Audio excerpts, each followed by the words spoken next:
To include shouting, standing, or raising signage or gestures that block the view of the audience. And we're very serious about this, aren't we, Mr. Reed? And Absolutely, sir. those who do so will be immediately escorted from the room. Again, welcome to the witnesses, to his friends, and to interested members of the public. If confirmed, Mr. Pete Hegseth would assume the role in a moment of consequence. The United States faces the most dangerous security environment since World War II. We're witnessing the explosive growth and reach of China's hard power. We're also observing the emergence of an axis of aggressors. That coalition is characterized by broadening and deepening military cooperation among the dictatorships ruling China, Russia, Iran, and North Korea. Terrorism remains a threat as Israel wages war against Hamas and Hezbollah, and as the Assad regime collapses in Syria. America has entered a window of maximum danger, and the department needs energetic and focused civilian leadership. Those values begin at the top with the Secretary of Defense.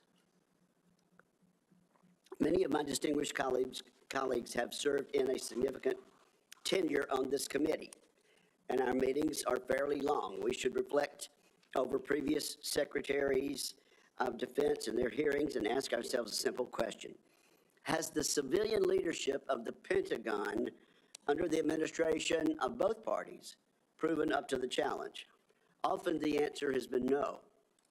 The civilian leadership has not built the Department of Defense to meet the moment. And this is our moment to correct that. A few examples illustrate how leaders in the past have fallen short. Most of the department's signature programs run years behind schedule and billions of dollars over cost. Vital initiatives have suffered, such as the F-35, the new Sentinel ICBM, and the Navy's shipbuilding program, including the Constellation-class frigate. The Department of Defense desperately needs civilian leaders who listen to the advice of combatant commanders, many of whom would benefit from innovative systems. Yet a risk-averse DoD culture has kept too many promising technologies on the wrong side of the so-called valley of death. That tenuous period between experimental prototypes and production contracts. Defense companies backed by venture capital receive less than 1% of defense contracts. As we all know, the Pentagon still cannot even pass an audit. The department must simplify and streamline its bureaucracy so it can respond to innovation. Staffs have ballooned. Organizations are top-heavy. Civilian leaders have promised time and again to slim down the bureaucracy, and perhaps genuinely hoped to. Every day, men and women in uniform make tremendous contributions to U.S. security. They and the American people deserve a Pentagon that does the same. Today's Department of Defense is no longer prepared for great power competition. It is not a national defense institution ready to achieve and sustain technological supremacy across the range of operations. Admittedly, this nomination is unconventional.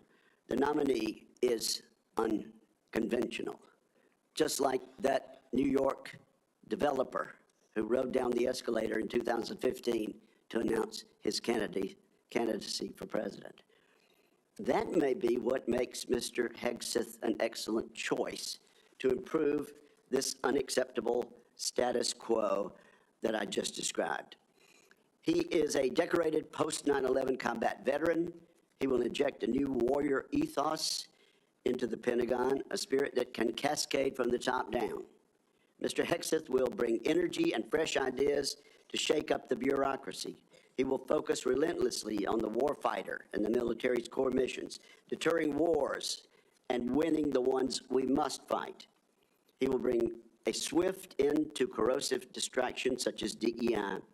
Today, many simply acknowledge and live with the systemic problems I have mentioned earlier. in acquisition, accountability, technology transition, and organizational civil service reform.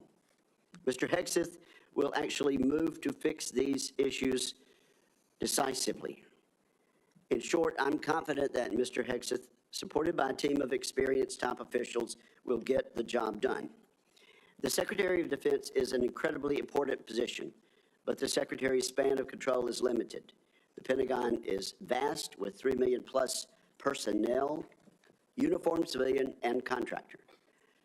A successful secretary understands that steering the ship means focusing his attention on strategic level priorities. The secretary must be supported with exceptional subordinates who will run the day-to-day affairs of the Office of the Secretary of Defense, the military services, and the other DoD components. I'm also confident that as an infantryman, Mr. Hegseth understands the military principle of commander's intent. Communicate the clear objective, empower subordinates to use initiative and judgment, and hold everybody accountable. We must not underestimate the importance of having a top-shelf communicator as Secretary of Defense. Other than the President, no official plays a larger role in telling the men and women in uniform, the Congress, and the public about the threats we face and the need for a peace through strength defense policy. I have no doubt Mr. Hegseth will excel in a skill in which many of his predecessors have fallen short.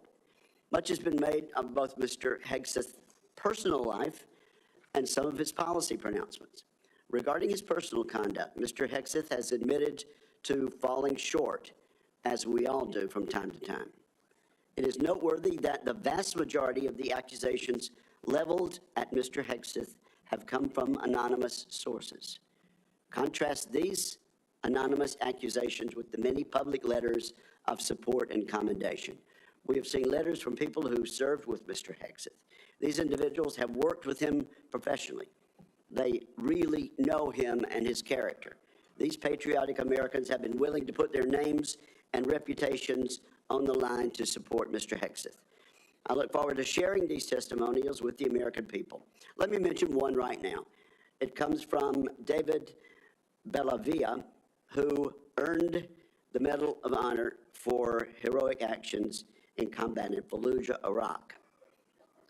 David Bellavia writes the following: Pete is fearless, unflappable, and confronts conflicts head-on. He's a leader to the core. When Pete is confirmed as the next Secretary of Defense of the United States of America, this country will finally know the privilege of having a true ambassador able to speak on behalf of this generation and its two-decade global war on terror. Washington doesn't build men like Pete. Combat builds men like Pete.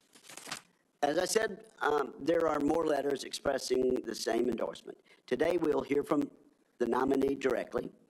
I want to thank Mr. Hegseth as well as his loved ones for being here today. I look forward to discussing his nomination. I look forward to hearing from Mr. Hegseth about the ways he hopes to rebuild the American strength that secures the peace. And so now I turn to my friend and colleague, Ranking Member Reed, for his opening remarks. Well, thank you very much, Mr. Chairman. I'd like to first congratulate you on your chairmanship. I look forward to continuing our committee's strong tradition of bipartisanship and collaboration. And thank you for your thoughtful and conscientious service to the committee over many years. Thank you very much, Mr. Chairman.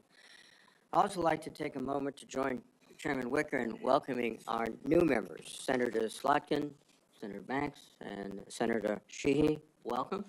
We look forward to working with you. Mr. Hegseth, I welcome you and your family to today's hearing, and I'm also glad to recognize my former colleague, Norm Coleman, and Congressman Mike Waltz. Thank you, Congressman. Mr. Hegseth, I want to begin by saying that I respect and appreciate your military service in the Army National Guard. I know from experience that there is no greater privilege than to lead American soldiers, and I thank you for answering the call. You have been nominated to be the Secretary of Defense. The Secretary is responsible for leading a department of 3.5 million service members and civilians, an annual budget of nearly $900 billion, and hundreds of thousands of aircraft, ships, submarines, combat vehicles, satellites, and the nuclear arsenal. The Secretary also plays a powerful role with our allies, partners, and adversaries abroad. And as we speak, China is seeking to undermine our interests, intimidate our friends, and challenge our standing in the world. Russia's campaign against Ukraine threatens not only Europe, but the entire global order.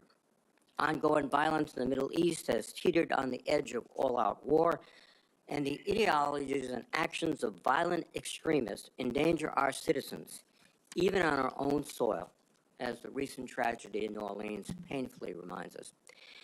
These are perilous times, and the position of Secretary of Defense demands a leader of unparalleled experience, wisdom, and above all else, character. The Secretary is expected to be a fair, nonpartisan, and responsible leader, as well as a trustworthy advocate for the men and women that he leads. Mr. Hegseth, I do not believe that you are qualified to meet the overwhelming demands of this job. We must acknowledge the concerning public reports against you. A variety of sources, including your own writings, implicate you with disregarding the laws of war, financial mismanagement, racist and sexist remarks about men and women in uniform, alcohol abuse, sexual assault, sexual harassment, and other troubling issues. I have reviewed many of these allegations and find them extremely alarming. Indeed, the totality of your own writings and alleged conduct would disqualify any service member from holding any leadership position in the military, much less being confirmed as the Secretary of Defense. Nonetheless, I understand that you reject many of these reports as they involve whistleblowers, non-disclosure agreements, and anonymous, although numerous, sources, including those who have faced political intimidation for sharing their experiences. I hope you will address each of these allegations thoroughly and truthfully during your testimony. Just as importantly, I hope you will pledge to prevent any repercussions for whistleblowers, both civilian and military, if confirmed. Mr. Hegseth, during our meeting last week, you said that if confirmed, your top priority would be, quote, restoring a warrior culture to the Department of Defense, because you believe the U.S. military has been weakened by political correctness. Over the years, you have made clear your opinion of the military's diversity initiatives. As you have said, quote, diversity is not our strength, unity is. And on a recent podcast, you said, quote, I'm straight up just saying we should not have women in combat roles. When I joined the Army as a young officer in the 1970s, the U.S. military was rife with racial tension. Women were prohibited from serving in most roles. Gay service members were banned, and we relied on a national draft to fill our ranks.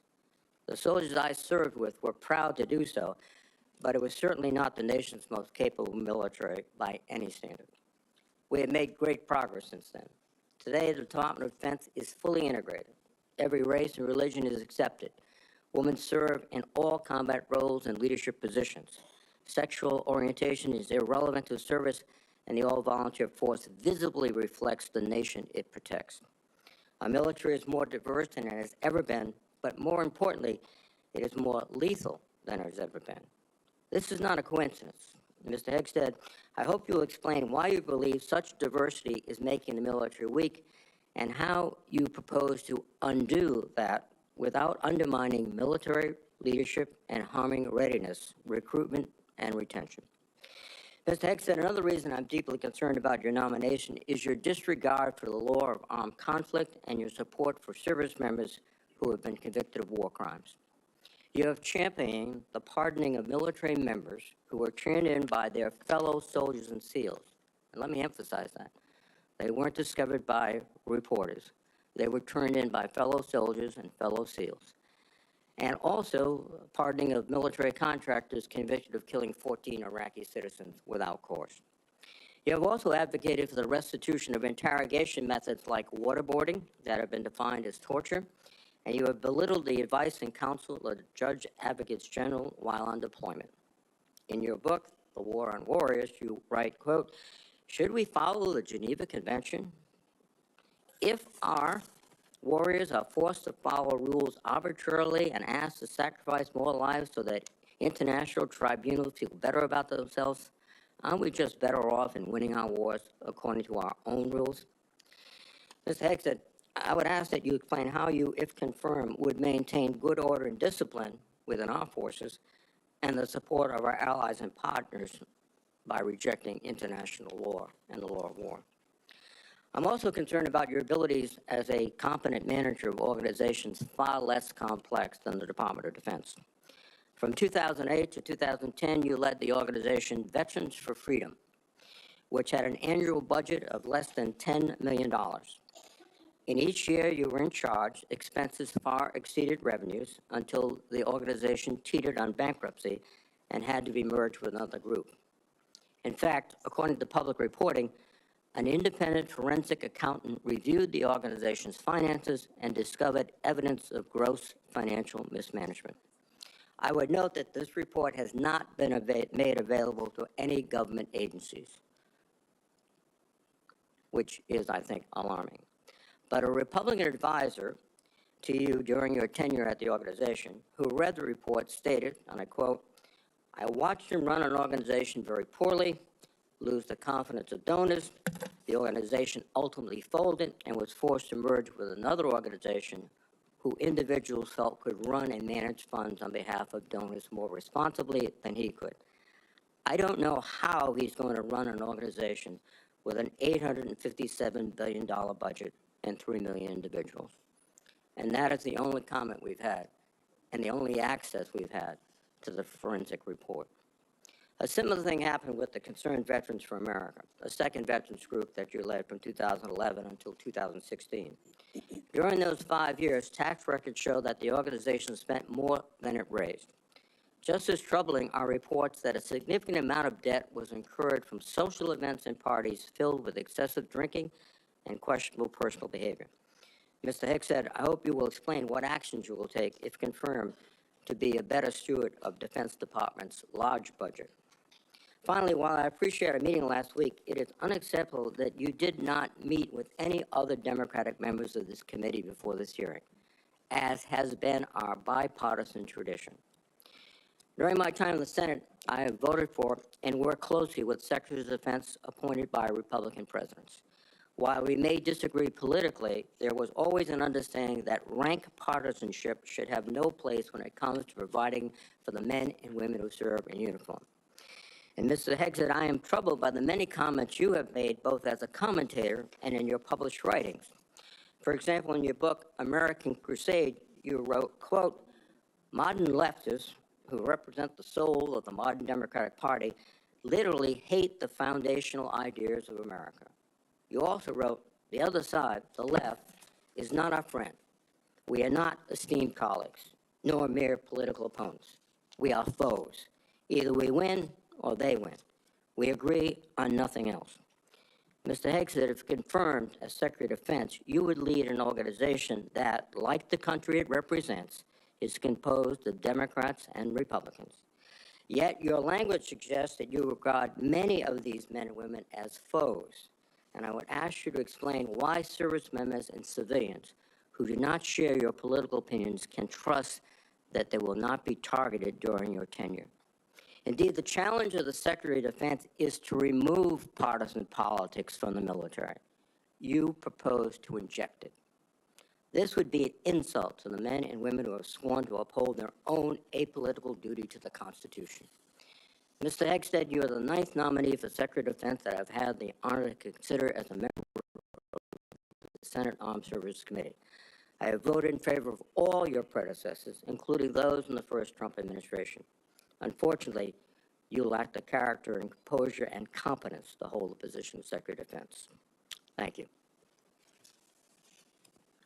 Thank you, Senator Reed. And now it's my privilege and honor and pleasure to recognize two witnesses who have come forward to introduce our nominee.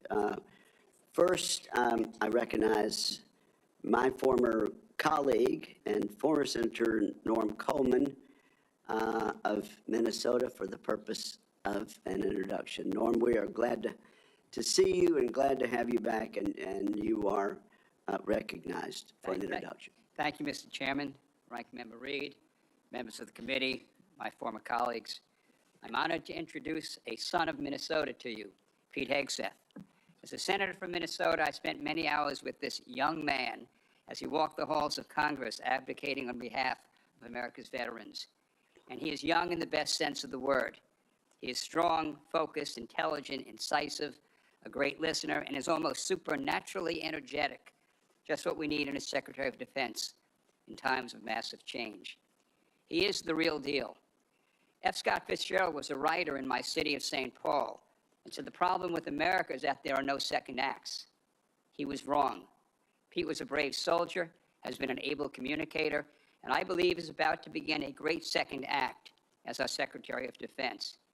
He has struggled and overcome great personal challenges.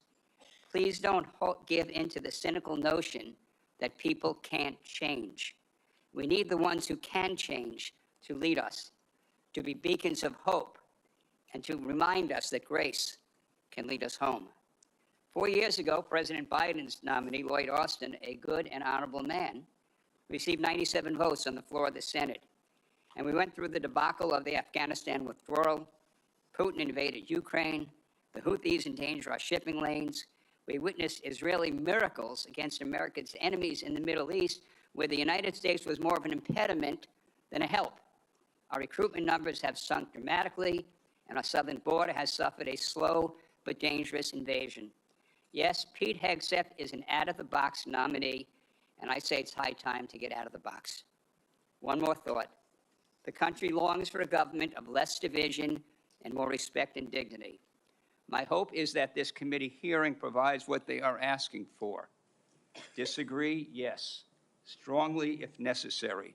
But then come together to support the nominee, this nominee, Pete Hegseth, of the one president we have at a time, laying aside partisan politics for the essential mission of national security upon which everything else depends. Mr. Chairman, I yield. Thank you, Norm. I do appreciate that and appreciate your presence today. I now have the honor and pleasure of introducing Congressman Waltz. I understand, Congressman, you are still a member of the House for another day or two. Another day or two. Okay, and I now recognize Congressman Waltz for whatever opening statement and introduction he might make. Well, thank you, Chairman Wicker, and Chairman has a very nice ring to it, so congratulations, Ranking Member Reed, distinguished members of this committee. It is a privilege to appear before you today and urge the members of this committee to confirm Pete Hegseth as our next Secretary of Defense.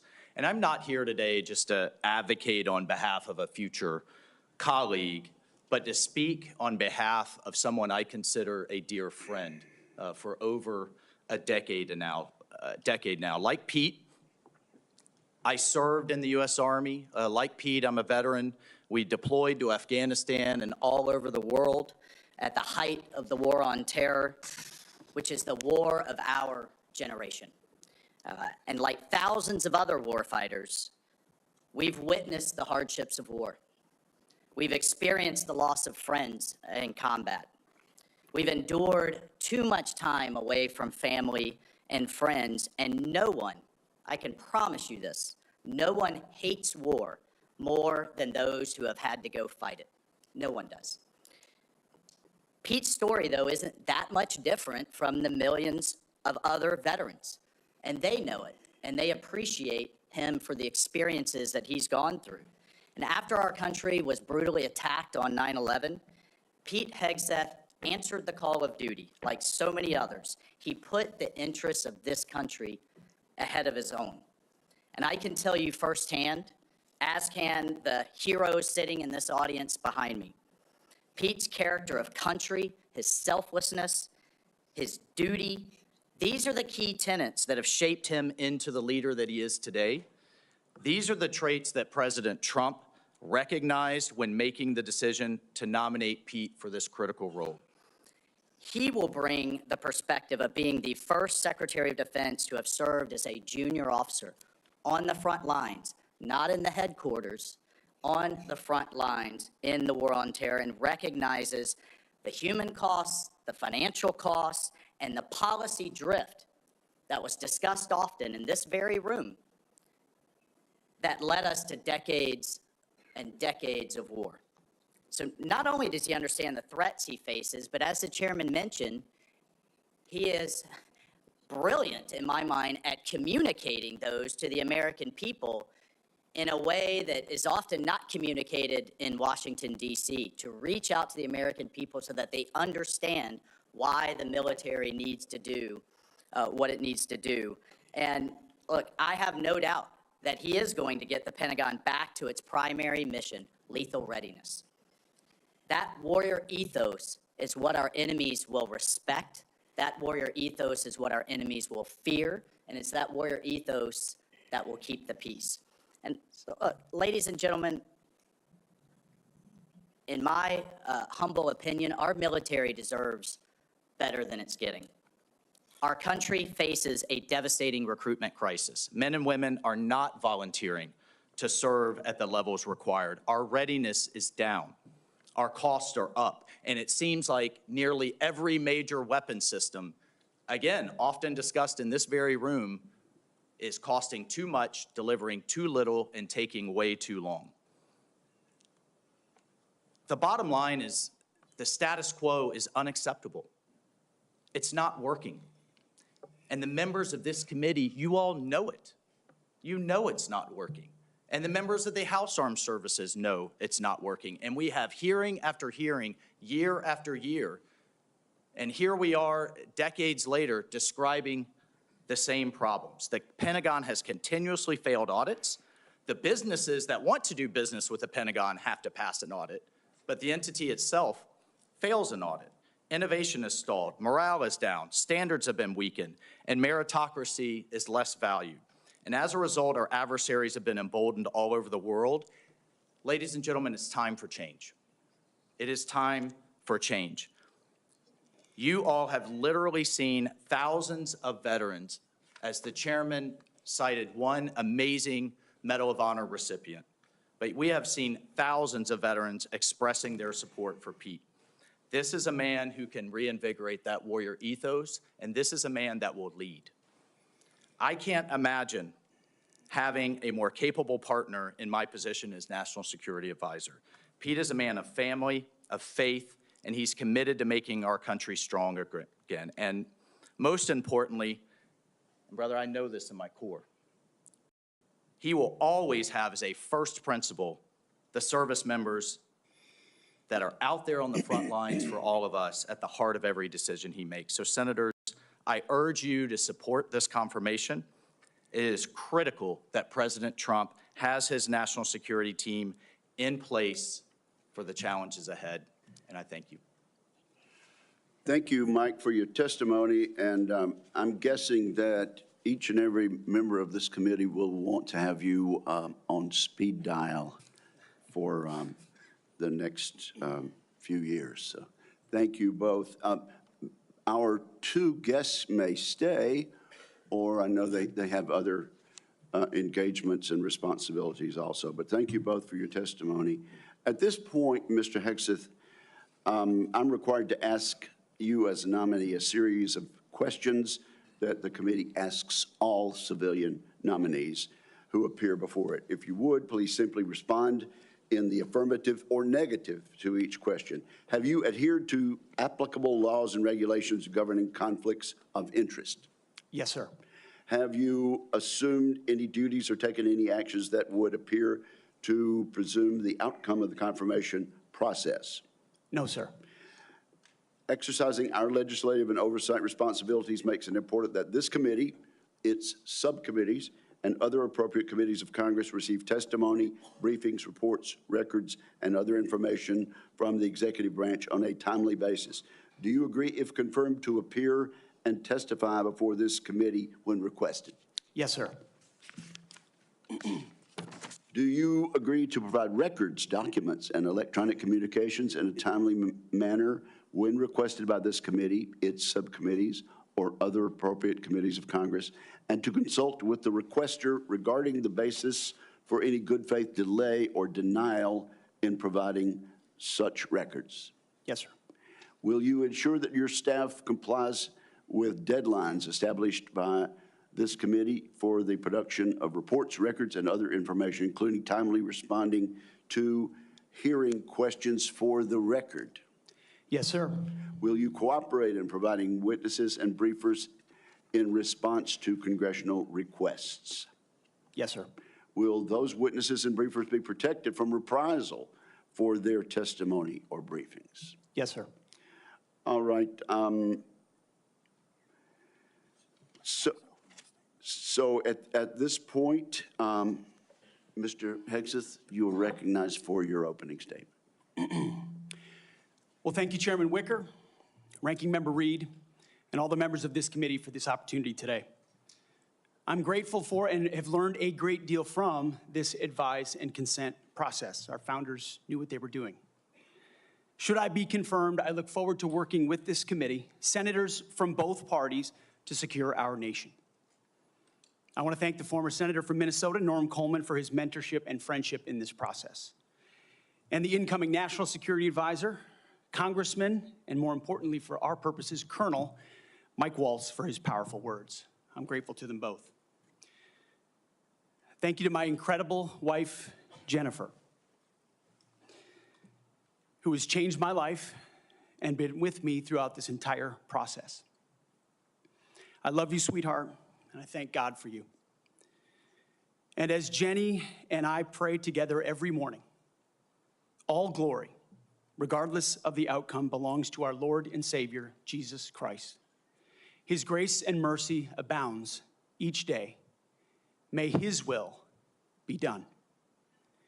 Thank you to my father, Brian, and mother, Penny, as well as our entire family, including our 7 wonderful kids, Gunnar, Jackson, Peter Boone, Kensington, Luke, Rex, sorry, it's a lot of them, and Gwendolyn. Their future safety and security is in all of our hands. And to all the troops and veterans watching and here in the room, Navy SEALs, Green Berets, soldiers, pilots, sailors, Marines, Gold Stars, and more, too many friends to name. Officers, enlisted, black and white, young and old, men and women, all Americans, all warriors. This hearing is for you. Thank you for figuratively and literally having my back. You are a misogynist. Not only that, you are a Christian Zionist. And you support the war in Gaza by the Zionists. I want to thank the authorities for their swift reaction to that outburst and state that similar interruptions will be treated in like manner. Mr. Hegseth, you may continue.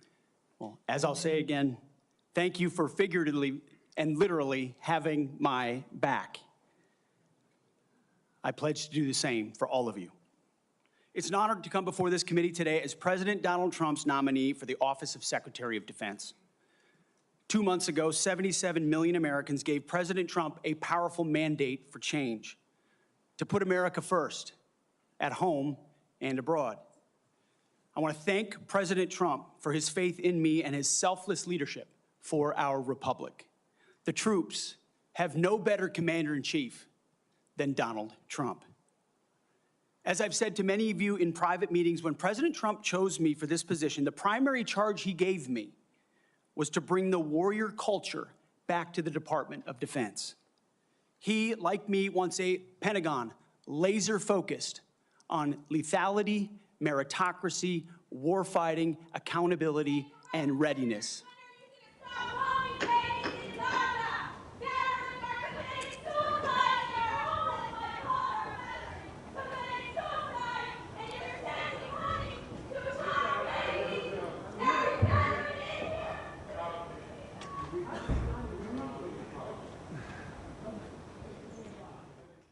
You may continue, sir. Returning the Pentagon back to warfighting, that's it. That's my job. Mr. Hegseth, suspend your remarks. Let me just say this. The Capitol Police are going to remove immediately individuals that are disrupting the hearing. I see a pattern attempted to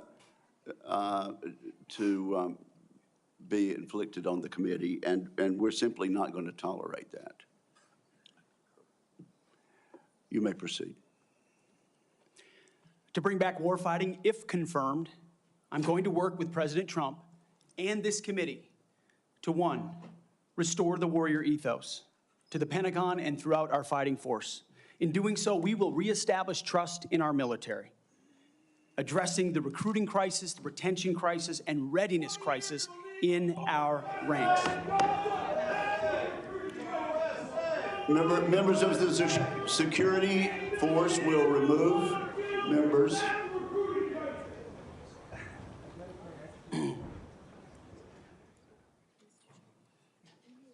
Mr. Hegseth, you may. The strength of our military is our unity and our shared purpose, not our differences. Number two, we're going to rebuild our military, always matching threats to capabilities. This includes reviving our defense industrial base, reforming the acquisitions process, as you mentioned, Mr. Chairman, no more valley of death for new defense companies, modernizing our nuclear triad, ensuring the Pentagon can pass an audit, and rapidly fielding emerging technologies. And number three, we're going to reestablish deterrence. First and foremost, we will defend our homeland, our borders, and our skies. Second, we will work with our partners and allies to deter aggression in the Indo-Pacific from the Communist Chinese. And finally, we will responsibly end wars to ensure that we prioritize our resources to reorient to larger threats. We can no longer count on reputational deterrence. We need real deterrence. The Department of Defense under Donald Trump will achieve peace through strength. And in pursuing these America First national security goals, will remain patriotically apolitical and stridently constitutional. Unlike the current administration, politics should play no part in military matters. We are not Republicans, we are not Democrats, we are American warriors. Our standards will be high and they will be equal, not equitable. That's a very different word. We need to make sure every warrior is fully qualified on their assigned weapons system, every pilot's fully qualified and current on the aircraft they are flying, and every general or flag officer is selected for leadership or promotion purely based on performance, readiness, and merit. Leaders at all levels will be held accountable, and warfighting and lethality and the readiness of the troops and their families will be our only focus. This has been my focus ever since I first put on the uniform as a young Army ROTC cadet at Princeton University in 2001. I joined the military because I love my country and felt an obligation to defend it. I served with incredible Americans in Guantanamo Bay, in Iraq, in Afghanistan, and on the streets of Washington, D.C., many of which are with me here today. This includes enlisted soldiers I helped become American citizens, and Muslim allies I helped immigrate from Iraq and Afghanistan. Because when I took off the uniform, my mission never stopped. Now, it is true and has been acknowledged that I don't have a similar biography to defense secretaries of the last 30 years. But as President Trump also told me, we've repeatedly placed people atop the Pentagon with supposedly the right credentials, whether they are retired generals, academics, or defense contractor executives. And where has it gotten us? He believes, and I humbly agree, that it's time to give someone with dust on his boots the helm. A change agent, someone with no vested interest in certain companies or specific programs or approved narratives. My only special interest is the warfighter. Deterring wars, and if called upon, winning wars by ensuring our warriors never enter a fair fight. We let them win, and we bring them home. Like many of my generation, I've been there. I've led troops in combat. I've been on patrol for days. I've pulled the trigger downrange, heard bullets whiz by, flex-cuffed insurgents, called in close air support, led medevacs, dodged IEDs, pulled out dead bodies. and knelt before a battlefield cross. This is not academic for me. This is my life. I led then, and I will lead now. Ask anyone who's ever worked for me or with me. I know what I don't know. My success as a leader, and I very much look forward to discussing my organization's successes at Vets for Freedom and Concerned Veterans for America. I'm incredibly proud of the work that we've done. But my success as a leader has always been setting a clear vision, hiring people smarter and more capable than me, empowering them to succeed, holding everyone accountable, and driving toward clear metrics. Build the plan, work the plan, and then work harder than everyone else around you. I've sworn an oath to the Constitution before, and if confirmed, I will proudly do it again. This time, for the most important deployment of my life. I pledge to be a faithful partner to this committee, taking input and respecting oversight. We share the same goals: a ready, lethal military, the health and well-being of our troops, and a strong and secure America. Thank you for the time, and I look forward to your questions. Thank you very much, Mr. Hegseth. Before we begin with member questions, I would like to remind my colleagues that, consistent with the bipartisan staff agreement from December, and in concert with exactly how this committee dealt with the last Secretary of Defense nominee, each member will be recognized for one round of 7 minutes to question the nominee. Out of respect for the time of all members of this committee, the time limits will be tightly enforced. We've now been here 45 minutes, and I think we've done very well with the time. But at this point, I will begin my questioning of the nominee. Mr. Hegseth, you and your family have endured criticism of your nomination since it was announced in November.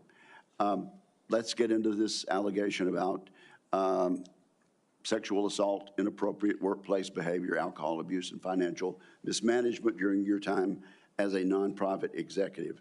I should note that the majority of these have come from anonymous sources in liberal media publications. But I want to give you an opportunity to respond to these allegations, sir. Mr. Chairman, thank you for that opportunity. You are correct.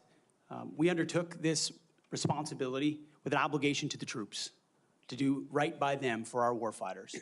And what became very evident to us from the beginning, there was a coordinated smear campaign orchestrated in the media against us. That was clear from moment one. And what we knew is that it wasn't about me. Most of it was about President Donald Trump, who's had to endure the very same thing for much longer amounts of time. And he endured it in incredibly strong ways. So we, in some ways, knew it was coming. We didn't understand the depth of the dishonesty that would come with it. So from story after story in the media, left-wing media, we saw anonymous source after anonymous source based on second or third-hand accounts. And time again, stories would come out, and people would reach out to me and say, you know, I've spoken to this reporter about who you really are, and I was willing to go on the record. But they didn't print my quote. They didn't print any of my quotes. Or, I've worked with you for 10 years, or I was your accountant, or I was your chief operating officer, or I was your board member, or I was with you on 100 different tour stops for Concerned Veterans for America. No one called me. No one asked about your conduct on the record or off the record. Instead, a small handful of anonymous sources were allowed to drive a smear campaign, an agenda about me, because our left-wing media in America today, sadly, doesn't care about the truth. All they were out to do, Mr. Chairman, was to destroy me. And why do they want to destroy me? Because I'm a change agent and a threat to them, because Donald Trump was willing to choose me, to empower me, to bring the Defense Department back to what it really should be, which is warfighting. So I'm willing to endure these attacks. But what I will do is stand up for the truth and for my reputation.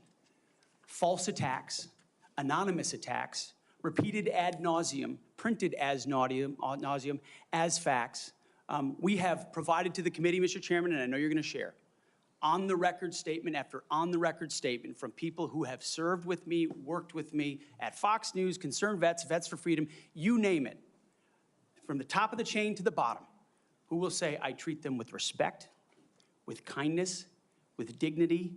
That's men, that's women, that's black, that's white, that's every background. I have prided myself as a leader of respecting people, being professional. That is the balance of mine. I'm not a perfect person, as has been acknowledged. Saved by the grace of God, by Jesus and Jenny. I'm not a perfect person, but redemption is real. And God forged me in ways that I know I'm prepared for. And I'm honored by the people standing and sitting behind me, and look forward to leading this Pentagon on behalf of the warfighters. Thank you, Mr. Hegseth. And frankly, I'm sure there are millions of Americans watching who would agree that they've experienced that same sort of redemption. So I do appreciate that. I realize that it involves a little bearing of the soul, but thank you for that. Now let's talk about top-line defense spending. I have a plan. I think you've read it. I issued another plan, Freedom's Forge, which you've also had a chance to look at. And you have noted correctly that the current trend line of defense spending falling below 3% of our GDP is a threat to national security. You also said building the strongest and most powerful military in the world must be done responsibly, but it cannot be done on the cheap. You still agree with that, do you not? Yes, sir, I do. Tell us what you think about, particularly about my plan to make the Defense Department less bureaucratic, less top-heavy, cut out some of the bureaucracy and layers, make it more friendly to startups and to new ideas, contained in my 20 or so page white paper, Defending Freedom's Forge. Senator, I've had a chance to review the Forged Act, that paper. Those are precisely the kinds of ideas that need to be pursued. And I look forward to working with this committee to ensure we cut the red tape, we incentivize innovation, we rebuild the defense industrial base, cut out the bureaucracy, all the things that are preventing the platforms and the tools from getting rapidly from our great defense companies here that should, and those that want to compete, into the hands of warfighters. But past his prologue on this, sir, and I would just look at what President Trump did after the drawdowns of lead from behind under President Obama. President Trump rebuilt our military. He didn't start wars, he ended them, and he didn't allow wars to start on his watch. We've had the same kind of defense cuts under the Biden administration. And so, look, I would present to the committee the reputation of President Donald Trump and me coming alongside him to ensure we have peace through strength by rebuilding our military, investing as necessary. Going under 3%, Mr. Chairman, is very dangerous. Okay, we've got 45 seconds. Tell us, in that point, get us started at least talking about deterring China and the Indo-Pacific. It starts with priorities. The 2017 National Defense Strategy was the first step in reorienting away from simply entanglement in the Middle East, which our generation knows a lot about, and reorienting the behemoth that is the Pentagon toward new priorities, specifically the Indo-Pacific. So that strategy has started and was barely followed through on under the Biden administration. So we're going to start by ensuring the institution understands that as far as threats abroad, the CCP is front and center, also obviously defending our homeland as well. Thank you very much. Senator Reed, you're recognized. Well, thank you very much, Mr. Chairman. Before I begin my questioning, I would like to make 3 requests. First, many of my members would like a second round. That has been the custom. Senator Hagel was afforded 3 rounds. Senator Ash Carter, 2 rounds. And that was done by a Republican chairman with the consent and the appropriate guidance of Democrats. I must say, too, my recollection is I've never denied anyone the opportunity to ask the second round of questions as I chaired. I would request the second round. And my time is running. I think these are administrative. Oh, yeah, you're using your time. No, if the timekeeper will pause the time. I must say, I think we're going to have adequate time for questioning. And I know Democrat members have coordinated their questions as much as we have. And we are following the same exact precedent on all things that we did with Secretary Austin. So I respectfully understand what you're saying, but I think we have an agreement. It's been known for quite some time, and I intend to stick with that agreement which we made last December. What is your second request? Second, as been publicly reported, you and I have both seen the FBI background investigation of Mr. Hegseth, and I want to say for the record, I believe the investigation was insufficient, frankly.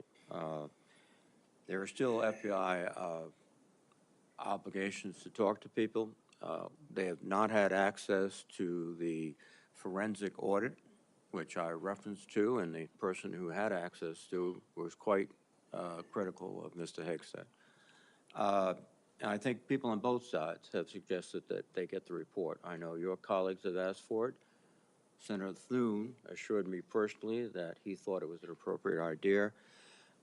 So I would ask, and I would say too, as a precedent, one of President Trump's appointees had similar very complicated personal issues. The report was made available to all the members of the committee. We would be following precedent, and I ask that that be made possible. Again, there's been much discussion about this, and what I intend to do is follow the exact precedent that we've had for the last two hearings with regard to secretaries of defense. Not only Secretary Austin, but Secretary Mattis 8 years ago. And that was for the chair and the ranking member to see the report. And so that is my intention as chair of this committee. Finally, Mr. Chairman, I have several letters that I would include for the record. One from Count Every Hero, which is an organization of retired 4-star generals and former secretaries of defense that is critical of the proposed purge panels. One from an organization for domestic violence. One for a Council on American Relations. And also several letters that raise questions. I would ask they be submitted for the record. Without objection, they will be submitted. And Mr. Reed, your time has now expired. Just kidding. Yeah. You're recognized for 7 minutes. Thank you. You're a very understanding chairman. I like that. I like that. Ms. Hegseth, you've written, and it's quote, "Oh yeah, and fire any general who hasn't carried water for Obama and Biden's extra constitution and agenda-driven transformation for our military. Clean house and start over." It's come to my attention that current serving military personnel have received emails threatening them with being fired for supporting the current DOD policies. One mail that was sent to a military officer with the subject line, "Clean house," reminiscent of your specific comment, states, and I quote, "With the incoming administration looking to remove disloyal, corrupt, traitorous, liberal officers such as yourself, we will certainly be putting your name into the list of those personnel to be removed. We know you support the woke DEI policies and will ensure you never again influence anyone in the future. You and the redacted spouse's name will be lucky if you're able to collect your military requirement," end quote. Now, I want to remind everyone that these policies that are being referred to date back decades, to the 1940s and 50s with respect to racial discrimination particularly, and administrations of both parties, including the Trump administration and their first party, caused those policies to be enforced. Mr. Hegseth, are you aware of these emails being sent to officers? Senator, you mentioned the word accountability, which is something we have not had for the last 4 years. Are you aware of these messages being sent to officers? Certainly I'm not aware of that. It's not one of my efforts, but there's been no accountability for the disaster of the withdrawal in Afghanistan. And that's precisely why we're here today. Excuse me. Is that leadership has been unwilling to take accountability. It's the time to restore that to our most senior ranks. You've written publicly that DI policy is a distraction and have military personnel walking on eggshells. Do you believe that emails like that are essentially threatening both a serving officer and a spouse and claiming that they'll lose their pension will have a distraction and detract from the lethality? Senator, you mentioned the 40s and 50s, and you're precisely right. The military was a forerunner in courageous racial integration in ways no other institutions were willing to do. I served with men and women of all backgrounds because of the courage of people decades and decades ago. Incredibly important. However, the DEI policies of today are not the same as what happened back then. They're dividing troops inside formations, causing commanders to walk on eggshells, not putting meritocracy first. That's the indictment that's made by those serving right now. Excuse me. And why we're having this conversation. All of your public comments don't talk about meritocracy. They talk about liberal democratic efforts that are destroying the military, that those people are our enemies. That's not meritocracy. That's a political view. And your goal, as I see emerging, is to politicize the military in favor of your particular positions, which you've outlined extensively, which would be the worst blow to the professionalism of the United States military and would undercut readiness, undercut retention, because I can see officers receiving these emails beginning to wonder very seriously if they should continue. Let me change subject for a moment here. You've been instrumental in securing pardons for several convicted war criminals. In at least 2 of these cases, the military personnel who served in combat with these convicted service members were not supportive of the pardons. They did their duty as soldiers to report war crimes. Your definition of lethality seems to embrace those people who do commit war crimes, rather than those who stand up and say, this is not right. So what's the response to your service members who personally witnessed these and courageously reported them to their superiors? Senator, as someone who's led men in combat directly and had to make very difficult decisions, I've thought very deeply about the balance between legality and lethality, ensuring that the men and women on the front lines have the opportunity to destroy with and close the enemy, and that lawyers aren't the ones getting in the way. I'm not talking about disavowing the laws of war or the Geneva Conventions or the Uniform Code of Military Justice. Sir, I'm talking about restrictive rules of engagement that these men and women behind me understand they've lived with on the battlefield, which has made it more difficult to defeat our enemies. In many of the cases you're talking about in particular, sir, there was evidence withheld. There was prosecutorial misconduct. And as someone who looks case by case and defaults to the warfighter, to the men and women with dust on their boots, not the second guessers in air-conditioned offices in Washington, D.C. Excuse me. I look case by case and was proud to work with President Trump to understand those cases and ensure that our warriors are always looked out for. Those cases were adjudicated by who? People in Washington or fellow non-commissioned officers who had also served, sacrificed, and believed in the ethic of the military? Who were the court-martial?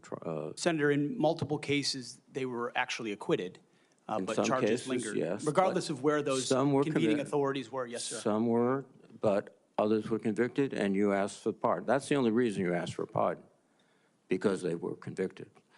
But the other factor, too, is you've already disparaged in writing the Geneva Convention, the rules of law, all of these things. How will you be able to effectively lead a military in which one of the principal elements is discipline, respect for lawful authority? You have made statements to your platoon after being briefed by a JAG officer. Well, by the way, would you explain what a JAG-off is? I don't think I need to, sir. Why not? Because the men and women watching understand. Well, perhaps some of my colleagues don't understand. It would be a JAG officer who puts his or her own priorities in front of the warfighters. Their promotions, their medals in front of having the backs of those who are making the tough calls on the front lines. Thank you, Senator Reed. Interesting. Thank you, Senator Thank you Reed. very much. Senator Fisher. Thank you, Mr. Chairman, and welcome, Mr. Hegseth, to you and to your family. Thank you for the meeting that we had. We talked about a number of things.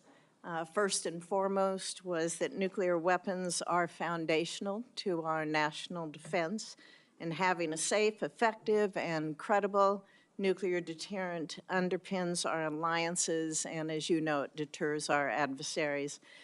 Nuclear deterrence has been, and you and I believe, agreed on this, it must continue to be unequivocally the highest priority mission of the Department of Defense. But deterrence only works if our adversaries believe our nuclear forces are effective and credible. All three legs of our triad are undergoing that generational recapitalization programs, and we cannot afford any more delays in those programs. Sir, do you believe and agree with President Trump's 2018 nuclear posture review that preventing adversary nuclear attacks is, quote, the highest priority of the United States? Senator, yes, I do. If confirmed, will you commit to supporting all three legs of the nuclear triad and to using every tool available to deliver these systems on schedule? Senator, yes, I do, because ultimately our deterrence, our survival is reliant upon the capability, the perception, and the reality of the capability of our nuclear triad. We have to invest in its modernization for the defense of our nation. While former secretaries of defense have stated that nuclear deterrence is the highest priority, we haven't really seen that translated into budget requests or using the tools like the Defense Production Act. You've spoken about increasing lethality. You've spoken about getting programs done faster. How would you actually implement a culture change so that we can see these delivery schedules move forward, be rewarded? I can tell you in most every briefing we have, the schedules we're on are too late. So what would you do? Well, ultimately focused first on the things that are most important, as we have discussed, Senator, the nuclear triad, understanding whether it's the B-21 or the Minuteman to the Sentinel, all aspects, or the Columbia-class submarines, ballistic missiles. What are the priorities that need to be focused on and ensure that in those particular cases, you mentioned it, Senator, the Defense Production Act, emergency powers. If we're at a place where our nuclear capabilities are perceived to not be what they are, that is an emergency.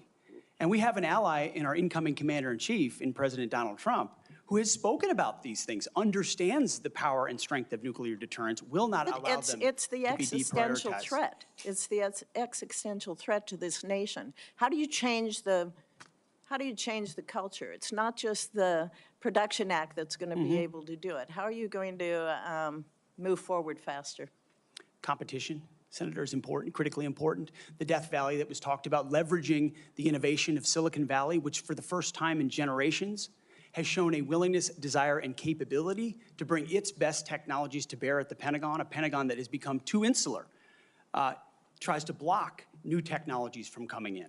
So we have to embrace that, there's some great Office of Strategic Capital, DIU initiatives that provide loans to companies to participate, because you have to invest in the defense industrial base for the longer term projects. We have the capability, the missiles and the munitions, but also to rapidly field emerging technologies that we need on the battlefield right now. So as we learn things, say in the war in Ukraine, those technologies, as we look at threats we're gonna face, find ways to rapidly field those using off-the-shelf technologies or standard designs, modular designs. Another easy one, Senator, that became evident in the process is digital designs. The Pentagon often builds entire systems without first using a digital design. Okay. Which means you build prototypes and then scrap them and start over again. No private sector business could survive doing business that way. So there's a lot of innovation, and I'm going to hire a lot of smart people already have to help with that. In the 2025 NDAA, it was established to a new position, the Assistant Secretary of Defense for Nuclear Deterrence, Chemical and Biological Defense Policy and Programs. And that was established so we could cut through a lot of the bureaucratic stovepipes that we see in the office of the Secretary of Defense. If confirmed, will you direct the Department of Defense components to expeditiously implement this reform? It sounds, I would want to look directly at exactly what that reform is. It is I great. take your word that it's great, Senator. I will review it robustly, and I look forward to implementing it. Okay, thank you. During the first Trump administration, the 2018 Nuclear Posture Review concluded that the U.S. needed to once again develop and deploy a nuclear-armed sea-launched cruise missile known as SLCM to offset significant Russian and Chinese advantages in theater-range nuclear capabilities. Since then, Congress, on a strong bipartisan basis, has directed the Navy and the National Nuclear Security Administration to continue this effort. Do you support the SLCM program? As of right now, Senator, based on what I know, I do, but one of my answers I'll have repeatedly throughout this morning is getting an opportunity to look under the hood, classified material, get an understanding of true capabilities vis-a-vis enemy capabilities. Because what we know right now on the nuclear, sorry, Senator, what I know on the nuclear side is that Russia and China are rushing to modernize and build arsenals larger than ours. We need to match threats to capabilities, and the systems we elevate will be tied to whether those capabilities are needed based on the adversaries we face. Would you ensure that this program is executed according to law? Absolutely, absolutely, Senator. What, short here, what is your plan to revitalize the industrial base in this country? Needs to be real short. Real short. Serious investment targeted at systems that we truly need by also incentivizing competition and laser focus from the OSD, from the Office of Secretary of Defense, to all the particular strategic initiatives to revive them so it's not just one system, it's multiple systems. You may want to expand on that on the record. At this point, my colleagues, I would ask unanimous consent to enter into the record a letter organized by a group called Flag Officers for America, which has 120 retired generals and admirals offering their support for Mr. Hegseth's nomination. I ask unanimous consent. Without objection, it is entered into the record. Senator Shaheen. Good morning, Mr. Hegseth. Good morning, Senator. I was pleased when I was contacted on your behalf about meeting before this hearing. I've been on this committee since 2011, and during that time, I voted to confirm 6 nominees to be Secretary of Defense from 3 administrations, 2 Democratic and 1 Republican, the first Trump administration. Every one of those nominees met with me and my Democratic colleagues on this committee before the hearing. So, as you can imagine, I was disappointed when no one ever followed up. When we followed up with your office, you were not able to meet. Do you understand that if you're confirmed to be Secretary of Defense, that you will have a responsibility to meet with all members of this committee, not just Republicans? Senator, I very much appreciate and understand the traditionally bipartisan nature of this committee. Their national defense is not partisan. It should not be about Republicans or Democrats. And so I look forward to working together with you and your colleagues on priorities facing this nation. Yes? I think we would expect that. And one reason that I wanted to meet with you was because I thought it would be really helpful to better understand your views on women in the military. Because you've made a number of surprising statements about women serving in the military. As recently as November the 7th of 2024 on the Sean Ryan Show, you said, and I quote, "I'm straight up saying that we should not have women in combat roles. It hasn't made us more effective." The quote went on a little longer, but that was the gist of it. That was before you were nominated to be Secretary of Defense. Mr. Hegseth, do you know what percentage of our military is comprised of women? I believe it's 18 to 20%, Senator. It's almost 18%, and in fact, DOD's 2023 demographic report indicated that there are more women serving now, and there are fewer separations. So they make up a critical part of our military, wouldn't you agree? Yes, ma'am. Women in our military, as I have said publicly, have and continue to make amazing contributions across all aspects of our battlefield. Well, you also write in your book, The War on Warriors, with the chapter, The Deadly Obsession with Women Warriors, that, quote, not only are women comparatively less effective than men in combat roles, but they are more likely to be objectified by the enemy and their own nation in the moral realms of war. Mr. Hegseth, should we take it to believe that you believe that the two women on this committee who have served honorably and with distinction made our military less effective and less capable? I'm incredibly grateful for the two women who've served our military in uniform and including in the Central Intelligence Agency, contributions on the battlefield, indispensable contributions. Senator, I would like to clarify, when I'm talking about that issue, it's not about the capabilities of men and women, it's about standards. And this committee has talked a lot about standards. Standards that we, unfortunately, over time, have seen eroded in certain duty positions, certain schools, certain places, which affects readiness, which is what I care about the most, readiness on the battlefield. I appreciate that. And so my comments point time and time again to standards. Your statements publicly have not been to that effect. After your nomination, you did state to a group of reporters that you, quote, support all women serving in our military today who do a fantastic job across the globe, including combat. So what I'm confused about, Mr. Hegseth, is which is it? Why should women in our military, if you were the Secretary of Defense, believe that they would have a fair shot and an equal opportunity to rise through the ranks? If on the one hand, you say that women are not competent, they make our military less effective, and on the other hand, you say, oh no, now that I've been nominated to be the Secretary of Defense, I've changed my view on women in the military. What do you have to say to the almost 400,000 women who are serving today about your position on whether they should be capable to rise through the highest ranks of our military? Senator, I would say I would be honored to have the opportunity to serve alongside you, shoulder to shoulder, men and women, black, white, all backgrounds, with a shared purpose. Our differences are not what define us. Our unity and our shared purpose is what define us, and you will be treated fairly and with dignity, honor, and respect, just like every man and woman in uniform, just like the men and women that I've worked with in my veterans organizations, to include when I was a headquarters and headquarters company commander in the Minnesota National Guard. Well, I appreciate your 11th well. hour conversion, but Mr. Chairman, for the record, I would like to submit Chapter 5, The Deadly Obsession with Women Warriors, for the record. Mr. Hegseth. Without objection, it will be submitted. Are you familiar with the Women, Peace, and Security agenda at the Department of Defense? Yes, ma'am, I am. This is a law that was signed during President-elect Trump's first term. It was legislation that I sponsored with Republican Senator Capito of West Virginia.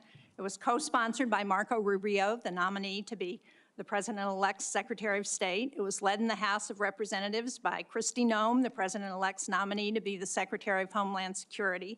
It mandates that women be included in all aspects of our national security, including conflict resolution and peace negotiations. And at the Department of Defense, it has been the law for 8 years under both the Trump and Biden administrations. The DOD has incorporated women throughout its decision-making as a result. Every single combatant commander across 2 administrations has told this committee that this law and its implementation at the Department of Defense provides them a strategic advantage operationally. Based on your comments, it appears that the example that you would like to set, not only for women in this country, but for women across the globe, 50% of the world's population, as the prospective nominee to lead the most combat-credible military in the entire world, is that women should not have an equal opportunity in our military. So will you commit to preserving the Women, Peace, and Security law at DOD and including in your budget the requisite funding to continue to restore and resource these programs throughout the DOD? Senator, I will commit to reviewing that program and ensuring it aligns with America First national security priorities, meritocracy, lethality, and readiness. And if it advances American interests, it's something we would advance. If it doesn't, it's something we would Well, look at. since former President Trump signed the law, I hope that he agrees with you. Thank you, Senator Shaheen. At this point, I would ask unanimous consent to enter into the record 5 letters of support from female service members and combat veterans who support Mr. Hegseth's nomination. These women represent diverse viewpoints, from a retired colonel with over 25 years of service to an active duty Navy surface warfare commander to a senior airman. They support Mr. Hegseth and comment on his focus on merit, warfighting readiness, military training status, and the warrior ethos. So without objection, it will be entered into the record. And now I'm honored to recognize Senator Cotton for 7 minutes. Mr. Hegseth, let's continue on this line of questioning about what's sometimes referred to as women in combat. I think that phrase is something of a misnomer. Many members of this committee have served in combat in the last 25 years, to include women and men. I'm sure all those men served with women, whether they were military police officers or they were pilots or whether they were intelligence analysts or medics or what have you. You served. I assume you served with women who were on the front lines as well. Is that correct? Yes, sir.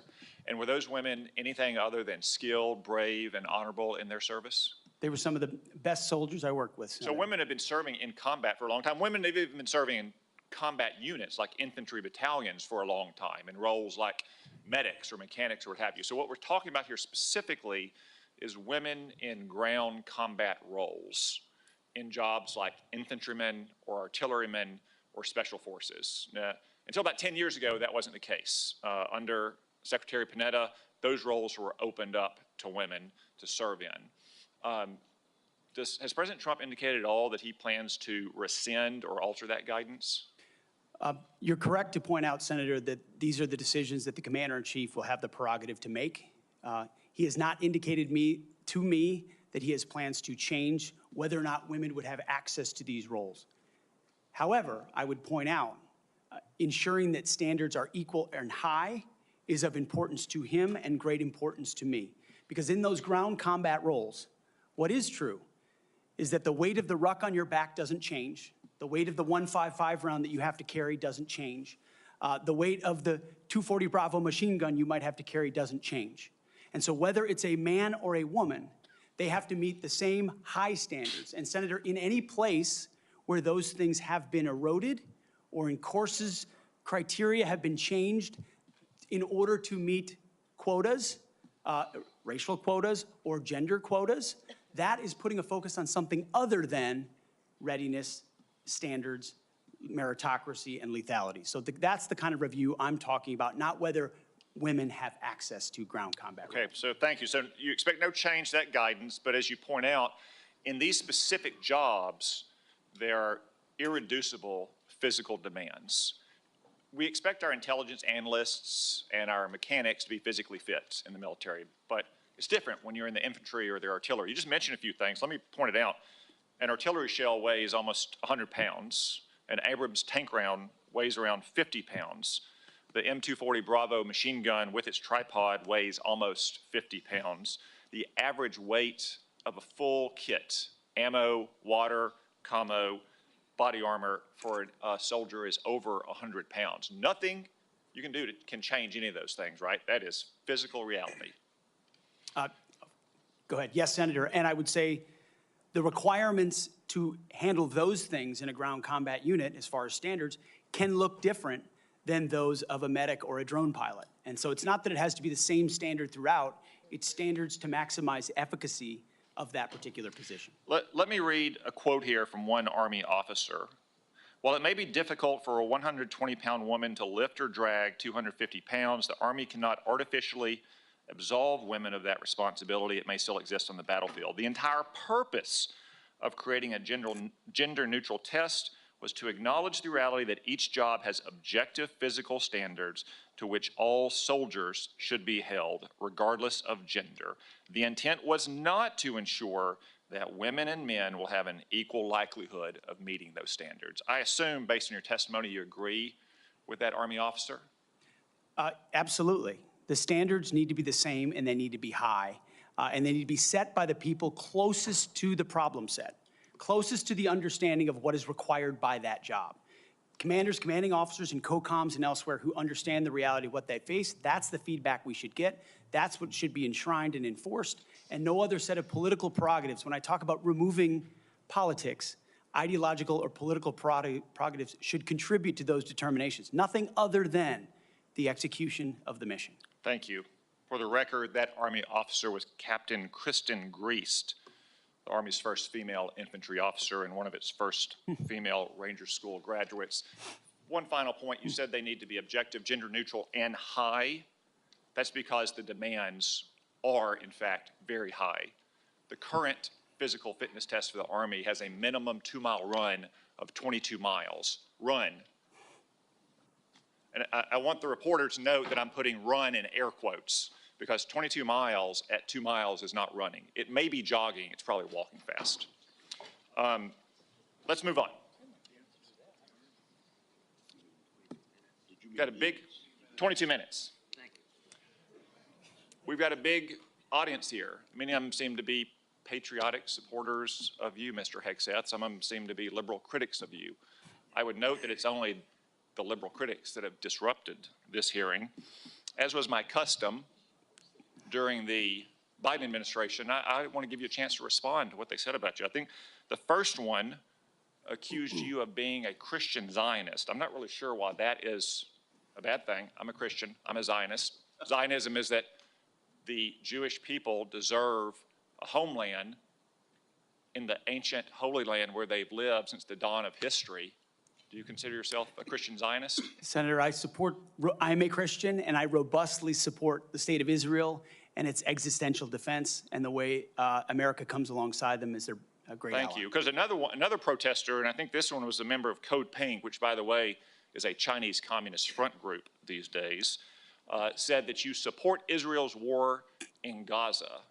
I support Israel's existential war in Gaza. I assume, like me and President Trump, you support that war as well, don't you? Senator, I do. I support Israel destroying and killing every last member of Hamas. And the third protester said something about 20 years of genocide. I assume that's our wars in Iraq and Afghanistan. Do you think our troops are committing genocide in Iraq and Afghanistan? Senator, I do not. I think our troops, as you know, as so many in this committee know, did the best they could with what they have. The outcomes, and tragically, the outcome we saw in Afghanistan under the Biden administration put a stain on that, but it doesn't put a stain on what those men and women did in uniform, as you know full well, Senator. Thank you, Mr. Hegseth.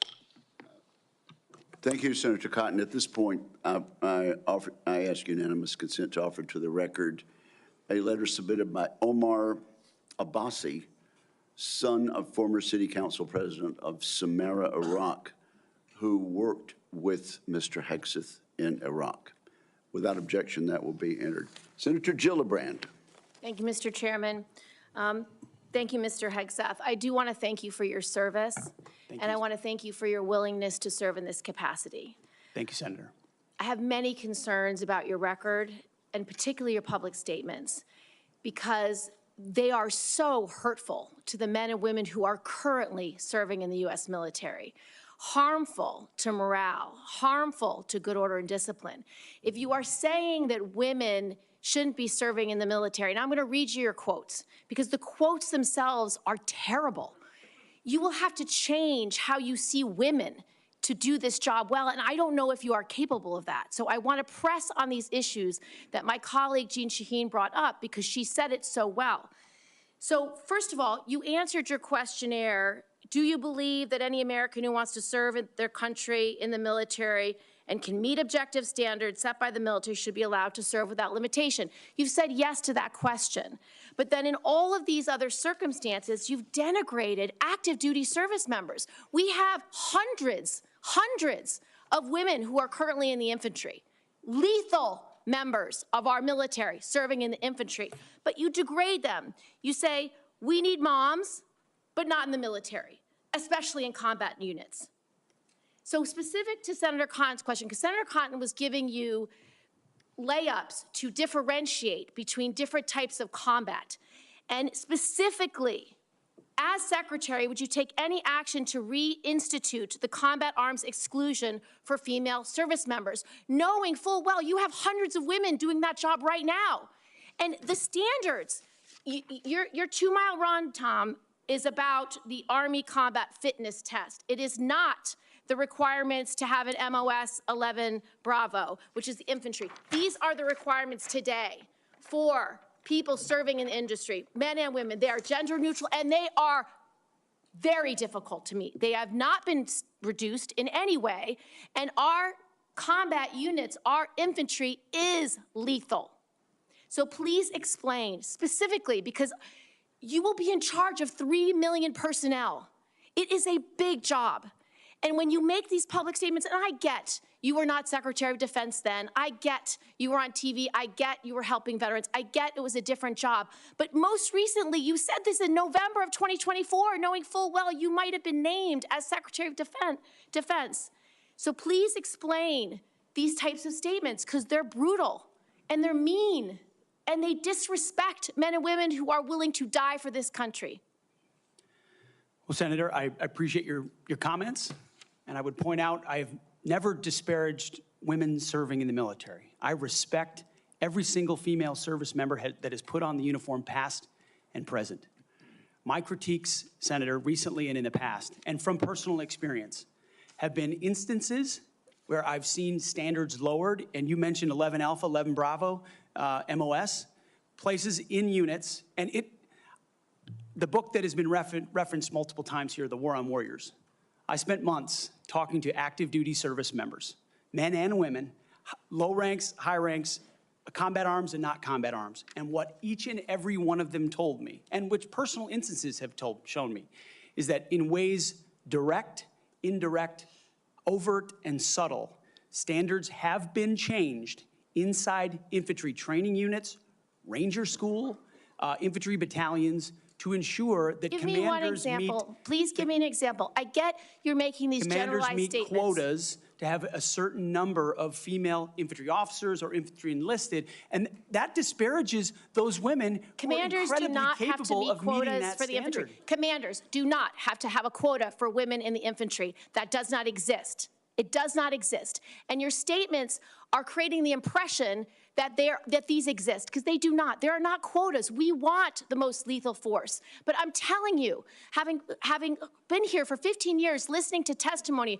about men and women in combat and the type of operations that were successful in Afghanistan and in Iraq, women were essential for many of those units. When Ranger units went in to find where the terrorists hiding in Afghanistan or in Iraq, if they had a woman in the unit, they could go in, talk to the women in a village, say, where are the terrorists hiding? Where are the weapons hiding? And get crucial information to make sure that we can win that battle. So you cannot denigrate women in general, and your statements do that. We don't want women in the military, especially in combat.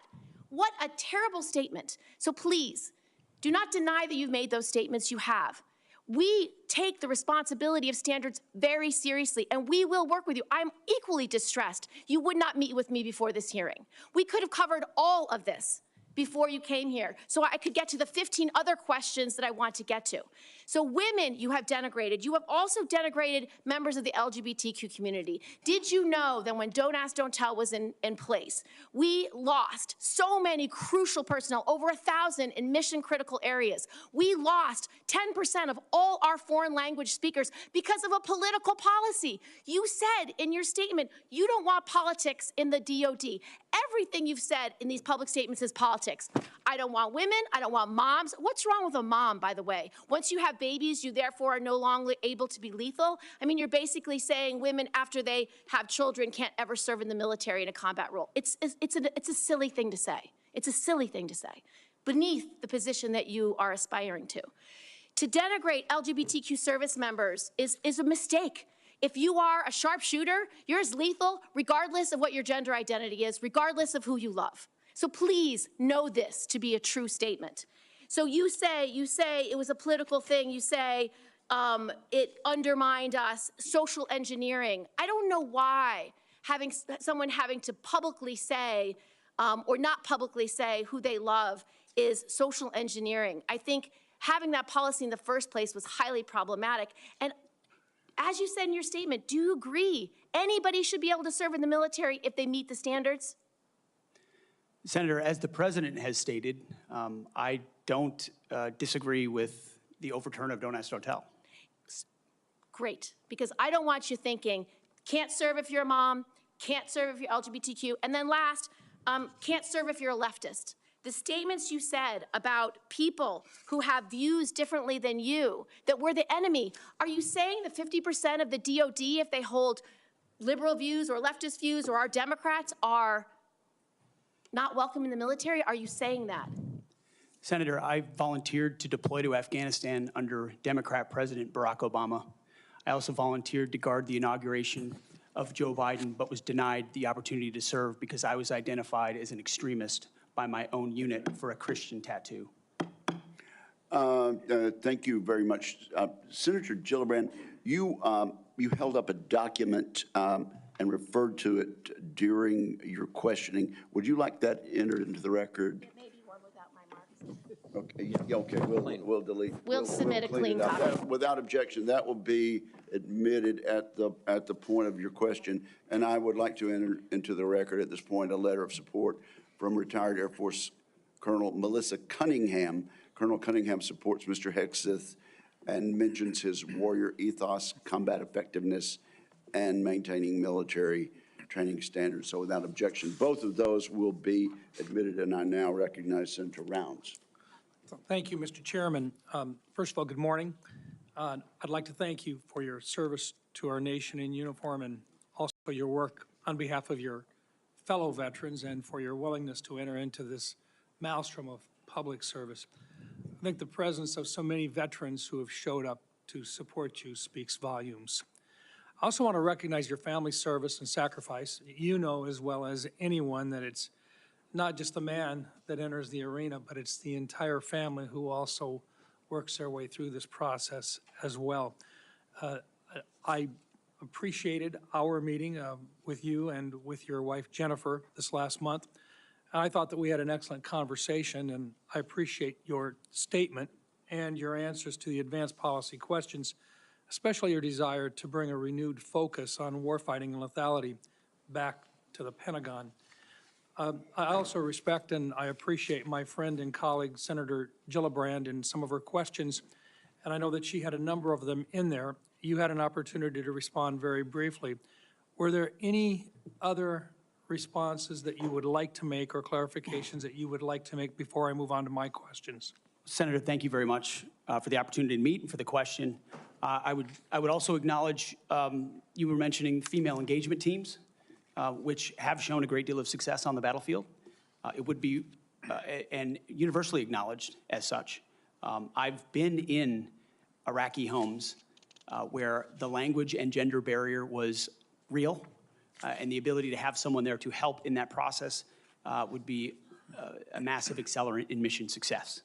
So I recognize that reality. I also recognize that female engagement teams assigned to a SEAL team or a Green Beret team meet different standards also, which is okay because of the duty positions involved in that job. As far as politics, Senator, it has been the joy of my life to lead men and women in military outfits. When you're in combat or in training, there's a lot of conversations that happen. And you start to realize that a lot of people you're serving with share your political ideas or they don't. You find out there's Republicans, there's Democrats, there's libertarians, there's independents, there's vegetarians, everything in between. None of that matters. It never mattered in how I led men and women, how I interacted with them, what missions we undertook. Politics has nothing to do with the battlefield, which is why President Trump has asked me to say, let's make sure all of that comes out. This is about warfighting capability, setting standards high, and making sure we give our boys, our men and women, everything they need to be successful on the battlefield. So politics can play no part in that, and I look forward to infusing that, as we always have inside our units. I appreciate you making that very clear. And one of the areas that we want to do our best is to provide for the equipment and the technical capabilities so that no young man or woman enters into a battle as a fair fight, and that they always have the advantage. Those are the types of questions that I'd like to get into right now, and I want to start by talking about something that sometimes gets a little bit into the weeds, but I think it's critical. Mr. Hegseth, from what I've heard from 24 senior DOD officials in hearings over the last 2 years, including the Secretary of Defense, every service chief, and 8 combatant commanders, is that sharing the portion of the spectrum, and this is in the weeds, I know, but I'm going to ask it to get it on the record, the 3.1 to 3.5 gigahertz band would have extremely serious consequences and very costly consequences on our warfighting capabilities. In fact, the Department of the Navy alone has estimated that relocating their systems to a different part of the spectrum band would cost them $250 billion. That's just for the destroyers that defend our coasts with the radars that they have in them.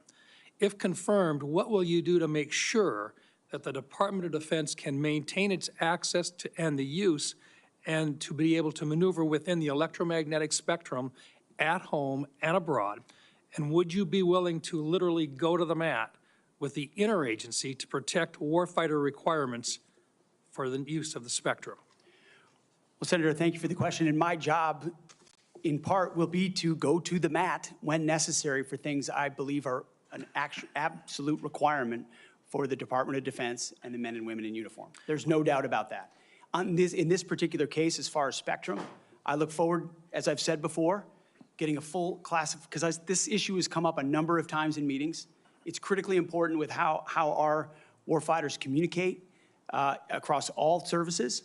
So I'm going to get a classified briefing immediately about what that would, how it would impact the spectrum if it were to allow other companies or it to be Rest assured, China China would love to have our ability to use that part of the spectrum restricted. They would love that.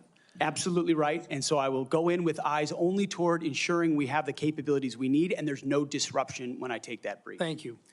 In your advanced policy questions, you recognize a cooperative approach by China, Russia, Iran, and North Korea to undermine U.S. influence around the world. As you point out, aggression by any one actor would be an opportunity for others to engage the U.S. on multiple fronts along the continuum of the conflict. As we discussed in my office, neither of us wants to send our troops into a fair fight. We want to make sure that they have every advantage that the United States can give them, and that requires resources and reforms. Given the growing potential of a multi-theater conflict involving near-peer adversaries, what steps would you take to prepare the Department of Defense to simultaneously execute and sustain operations across multiple regions while maintaining readiness and deterrence globally? And I just have to make note, and I want to make it clear, we have language in this year's fiscal year 2025 National Defense Authorization Act calling for a review of the department's operational plans. And I just want to make sure that you're aware of that, and that we will have, if we have a fight with one, the chances are very good that we're going to have two battles or two different battlegrounds at the same time. Senator, which is why I believe our country's incredibly fortunate to have a new commander-in-chief in Donald Trump, who through the strategic approach he has taken with allies and against foes has prevented wars and is determined to do the same. That's our chief job, is deter and prevent wars. My job, should I be confirmed at the Secretary of Defense, is to ensure we have the right prioritization of assets and strategy, and then the tools in the toolbox necessary, the pointiest possible spear for President Trump to wield if necessary as the last resort. So President Trump at the helm, I think, will go a long way in making sure our enemies know there's a new sheriff in town. Thank you. Thank you, Mr. Chairman. And thank you very much, Senator Blumenthal. Thanks, Mr. Chairman.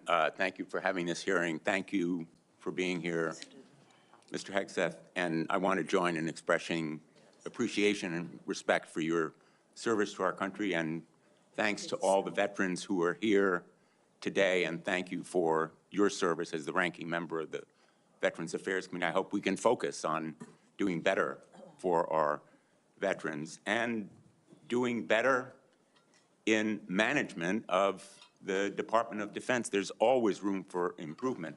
I think what we need in that position is not just better, but the best in financial management, because those decisions are life and death decisions affecting the 3.4 million Americans who serve our national security and our national defense and put their lives on the line. I want to talk about financial mismanagement at the two organizations that you headed, which are the only test of your financial management that we have before this committee, the Veterans for Freedom and Concerned Veterans for America. You took over the Veterans for Freedom in 2007. In 2008, you raised $8.7 million, but spent more than $9 million, creating a deficit.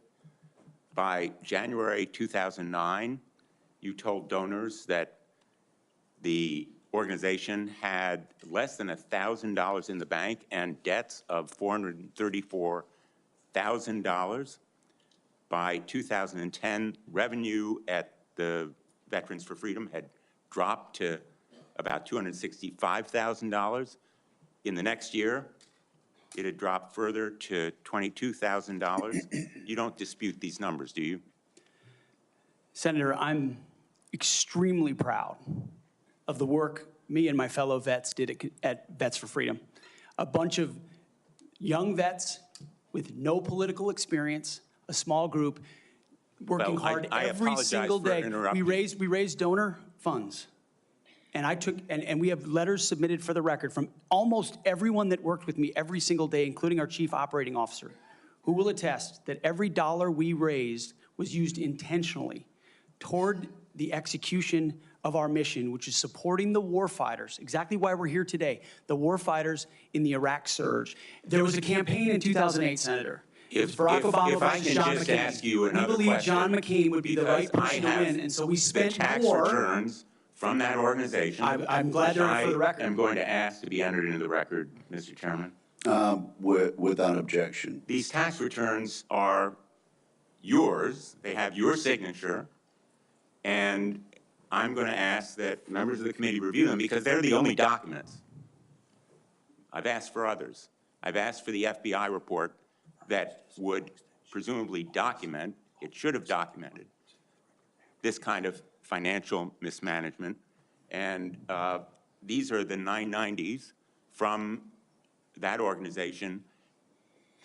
By the year of 2011, donors had become so dissatisfied with that mismanagement, they, in effect, ousted you.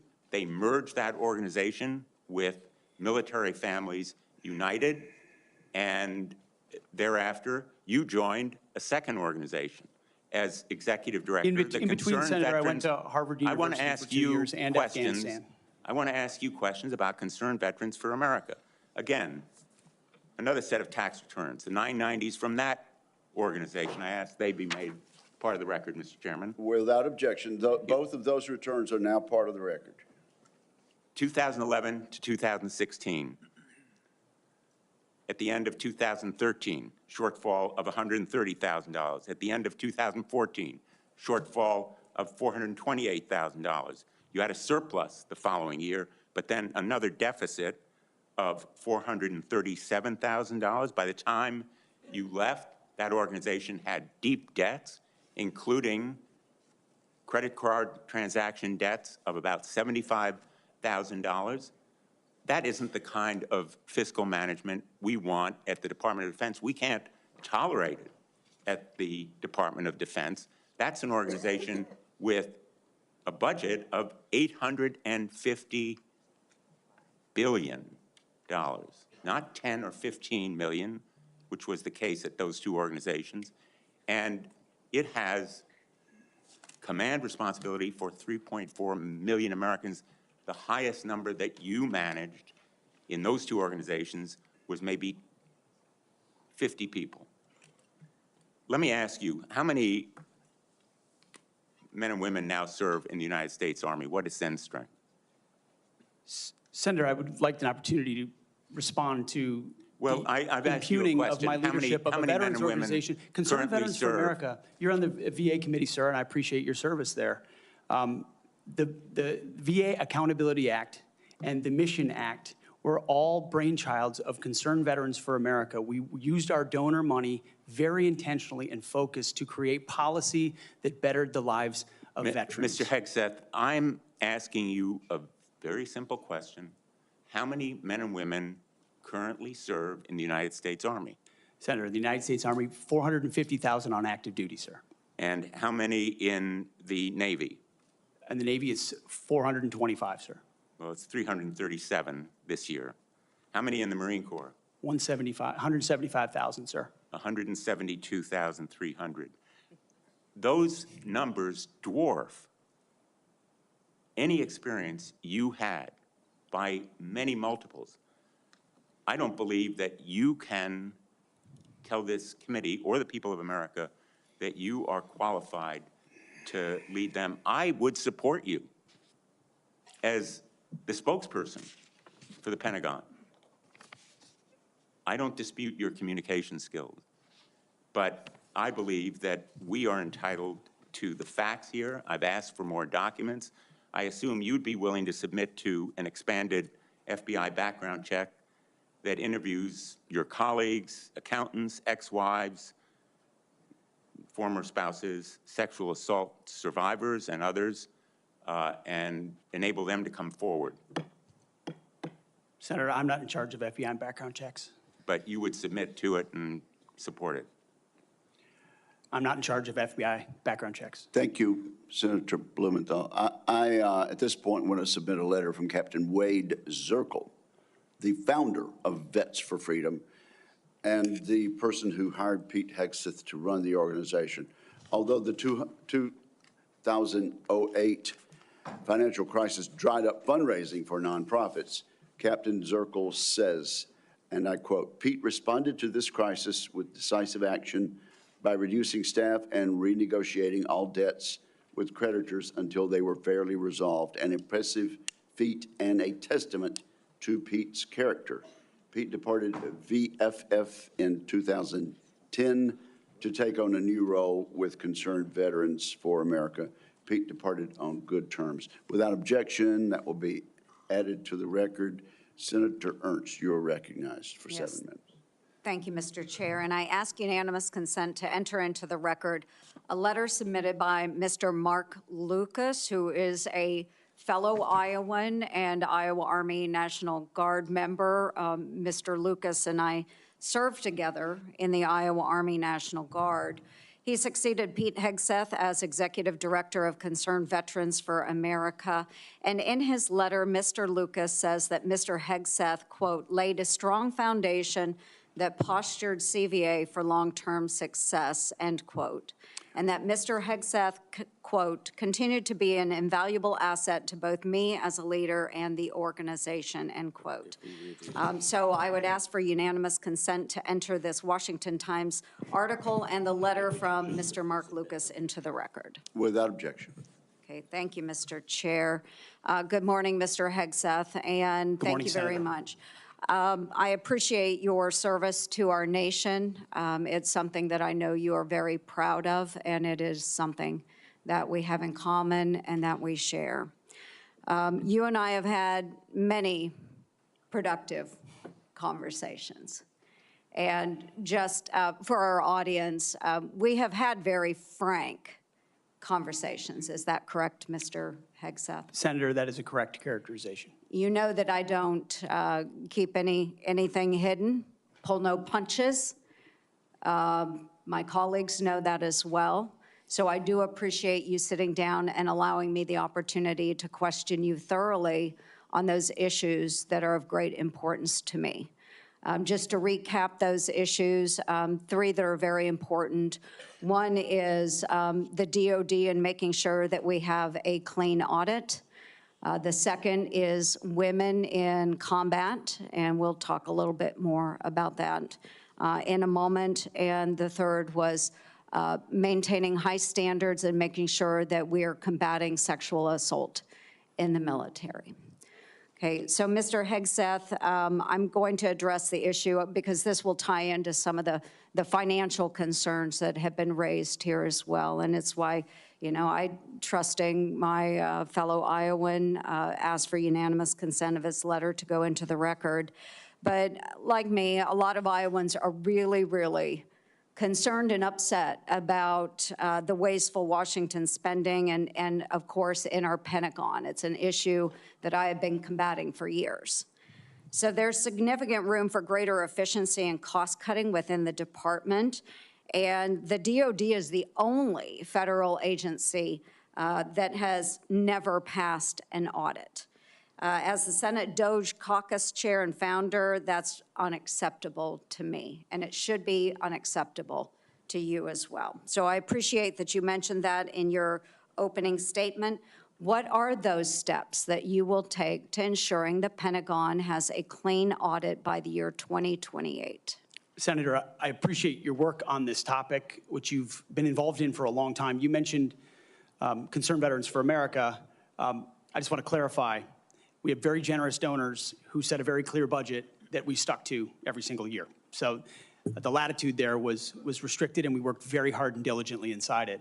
You've also been a leader on the Pentagon audit for a very long time. I think when we met, Senator, I said 2014 was the first year. Mm-hmm. We discovered a 2013 op-ed I wrote about the need for a Pentagon audit because an audit is an issue of national security and frankly, respect to American taxpayers who give $850 billion over to the Defense Department and expect that we know where that money goes. And if that money is going somewhere that doesn't add to tooth and instead goes to fat or tail, we need to know that. Or if it's wasted, we need to know that. So I think previous secretaries of defense, with all due respect, haven't necessarily emphasized the strategic prerogative of an audit.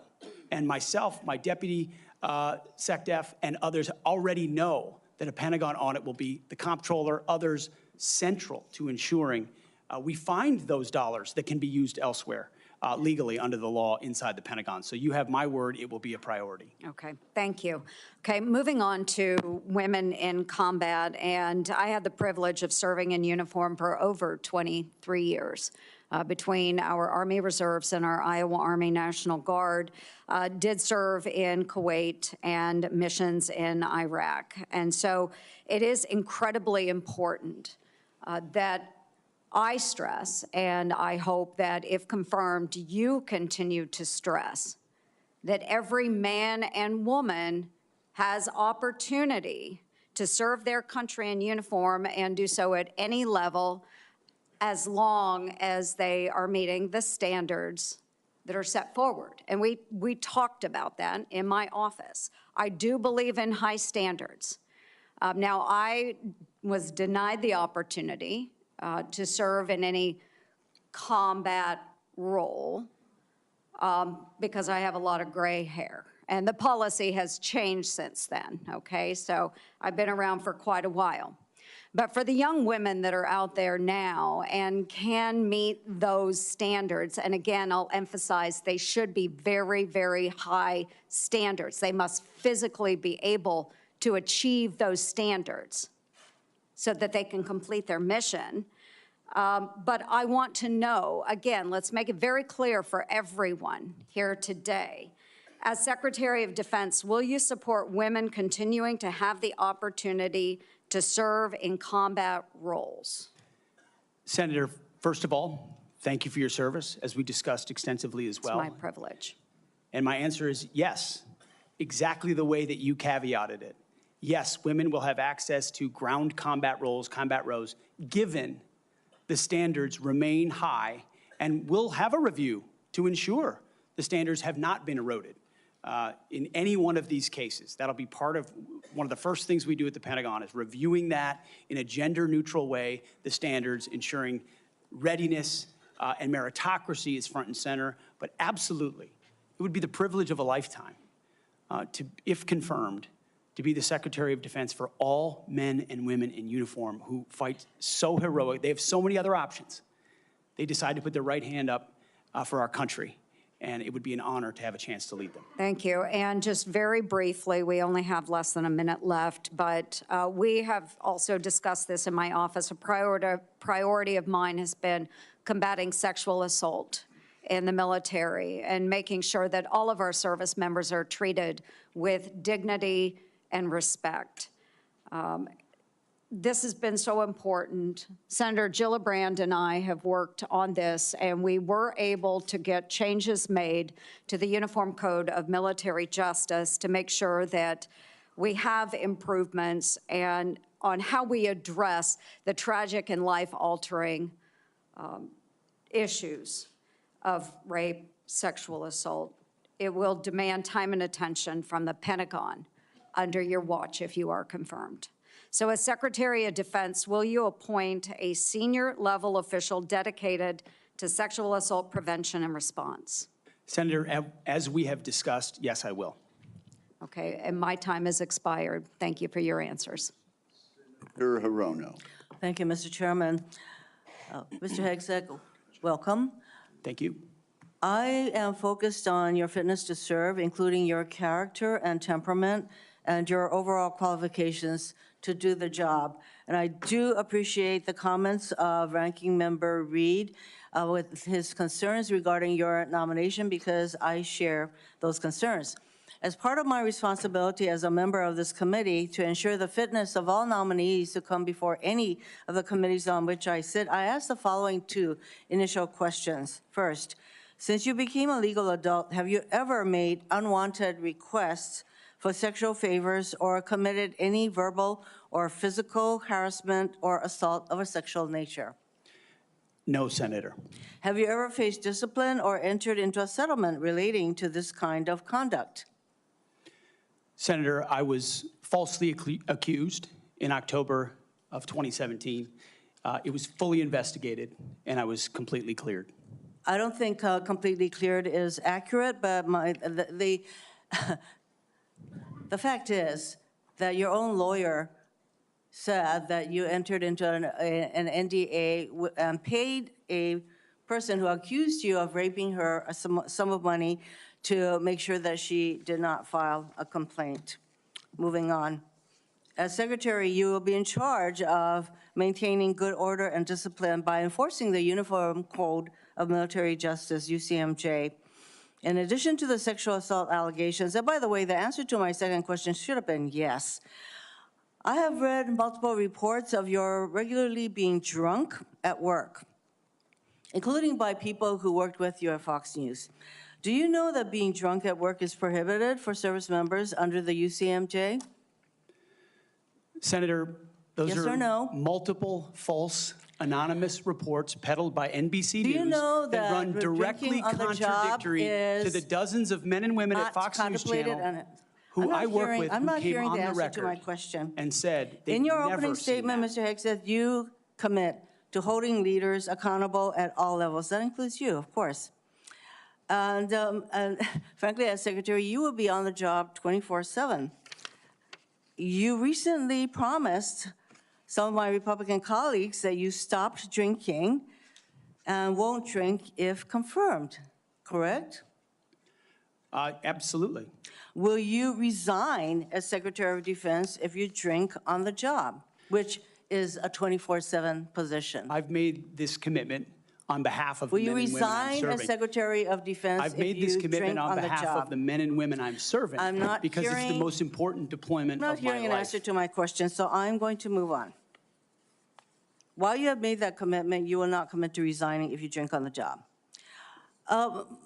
As Secretary of Defense, you will swear an oath to the Constitution and not an oath to any man, woman, or president, correct? Senator, on multiple occasions, including as a young second lieutenant, I have sworn an oath to the Answer is Constitution, yes. and I'm proud to do so. Yes, ma'am. In June of 2020, then President Trump directed former Secretary of Defense Mark Esper to shoot protesters in the legs in downtown DC, an order Secretary Esper refused to comply with. Would you carry out such an order from President Trump? Senator, I was in the Washington, D.C. National Guard unit that was in Lafayette Square during those Would you events, carry holding out a an riot order to shield on shoot behalf of my protesters country. in the legs? I saw 50 as Secret directed Service agents to get injured Secretary by Esper? rioters trying to jump over the fence, set Again, the church on fire, and destroy You know a what, statue. that sounds to me that you will Chaos. comply with such an order. You will shoot protesters in the leg. Moving on.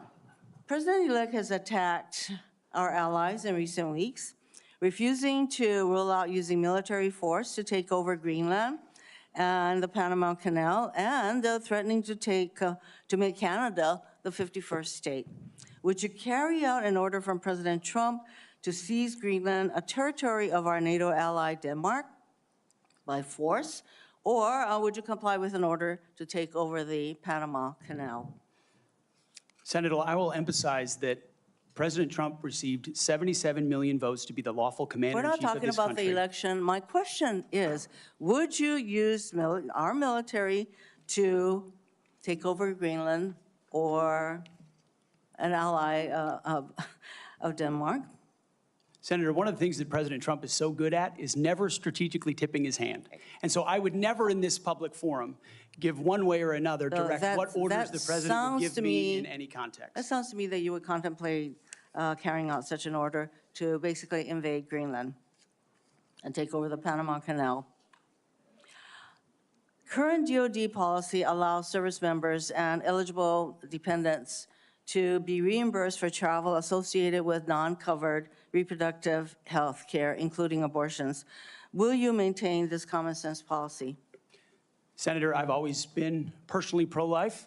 I know President Trump has as well, and we will review all policies, but our standard is whatever the president wants on this particular issue with my advice, I will take a look at. If the president tells you that this common sense policy will not be maintained, you will not enable our service members to seek reproductive care.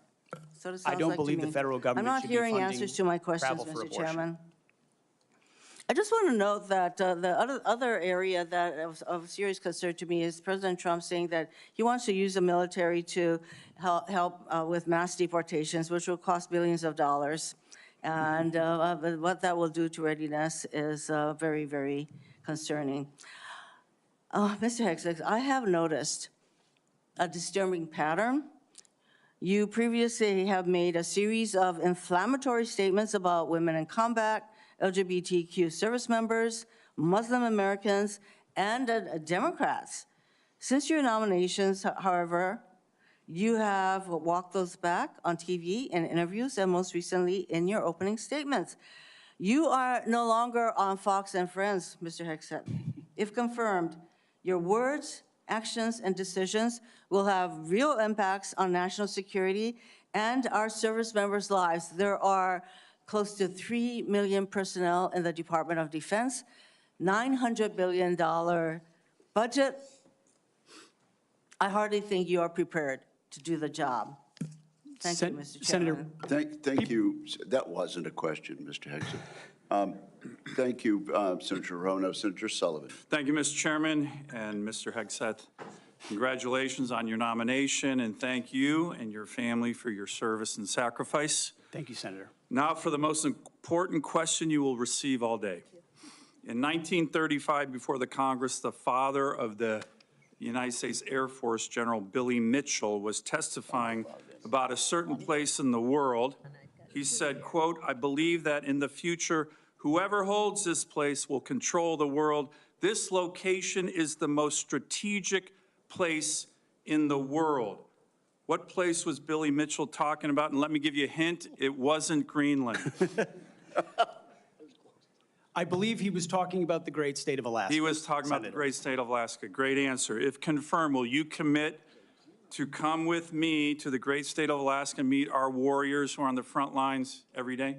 Senator, I have, and as I mentioned to you in the past, I did a brief training exercise up at Fort Wainwright at a previous part of my military life. I look forward to returning. Great. And I will say, we are on the front lines with this new era of authoritarian aggression in Alaska. The last 2 years, we've had Chinese and Russian naval task forces, joint strategic bomber task forces in our EEZ, in our ADIZ, and After his election, President Trump put out an extensive statement on Alaska, which included the following statement: "We will ensure Alaska gets even more defense investments as we fully rebuild our military, especially as Russia and China are making menacing moves in the Pacific." Mr. Hegseth, if confirmed, will you work with me, this committee, and the incoming Commander-in-Chief on continuing to build up our military assets and infrastructure in Alaska to reestablish deterrence in the Arctic and in the Indo-Pacific? If confirmed, Senator, it would be a pleasure to work alongside you and this entire committee to recognize the very real threat in the Indo-Pacific, the very real ways, even these past couple of weeks, that Russia has attempted to probe and push in and around Alaska, and also the very real strategic significance of Alaska vis-a-vis shipping lanes through the Arctic. There are many, many ways in which Alaska is strategically significant, and with a necessary shift toward Indo-PACOM, Alaska, by necessity, will play an important role in that. Thank you, Ms. Hegseth. I very much appreciate your focus on lethality in warfighting. We desperately need it. I want to provide a few examples of the Biden woke military, which is not focused on readiness or lethality, and want to get your comments on it. Nobody wants an extremist or racist in our military, but one of the most disgraceful and shameful things I've seen over the past 4 years as a senator on this committee and as a Marine Corps Reserve officer was on day one, the Biden administration played up a false and insulting narrative that our military was chock full of racist and violent extremists. This reached a pinnacle in this committee when Biden's Undersecretary of Policy, Colin Kahl, the #3 guy at the Pentagon, testified that one of his top goals would be to, quote, ending violent extremism and systemic racism within the ranks of the military. He had no data on this. The media loved it, fanned the flames, wrote baloney stories on this false narrative. Disappointingly, some of my colleagues on the other side of the aisle here reinforce this ridiculous narrative, one even suggesting that almost 10% of our uniformed military was extremists, 200,000 members, ridiculous, by the way, from this committee on the other side of the aisle. Mr. Hegseth, unlike Undersecretary Kahl, you have a lot of experience with our military. Do you believe the military is a systemically racist organization? And if confirmed, will you commit to defend, not denigrate, our troops? Senator, I was also offended by those comments because anyone who's been on active duty in the National Guard, man, woman, in units, understand that is fundamentally false. By the way, there's 3 studies, to his credit, Secretary Austin put out one of them, that said exactly what you just said. Fundamentally false. Senator, they knew it. Anyone who'd been in a unit knew it.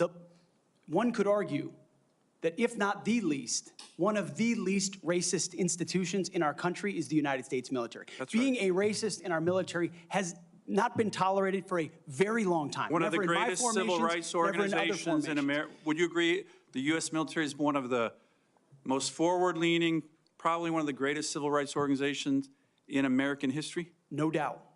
Let me turn to another one. Last year at a hearing before this committee, I called on the Biden Secretary of the Navy to resign because he's failing in his ability to build ships. We are being completely outbuilt in terms of ships by the Chinese, and yet this Secretary of the Navy has been focused on climate change, not building ships in lethality. Mr. Hegseth, if your Secretary of the Navy ends up focusing on climate change more than shipbuilding and lethality, will you commit to me to fire him? My Secretary of the Navy, should I be confirmed, sir, will not be focused on climate change in the Navy, just like the Secretary of the Air Force won't be focused on LG-powered fighter jets, or the Secretary of the Army will not be focused on electric-powered tanks. Let me ask, We're going to be focused on lethality and defeating our enemy. And I appreciate that. The other thing President Biden did, his first executive order as president, was to focus on transgender surgeries for active duty troops. This is all I'm describing the woke military here under Biden over the last 4 years. If confirmed and you issue an order saying we are going to rip the Biden woke yoke off the neck of our military and focus on lethality and warfighting, how do you think the troops will react?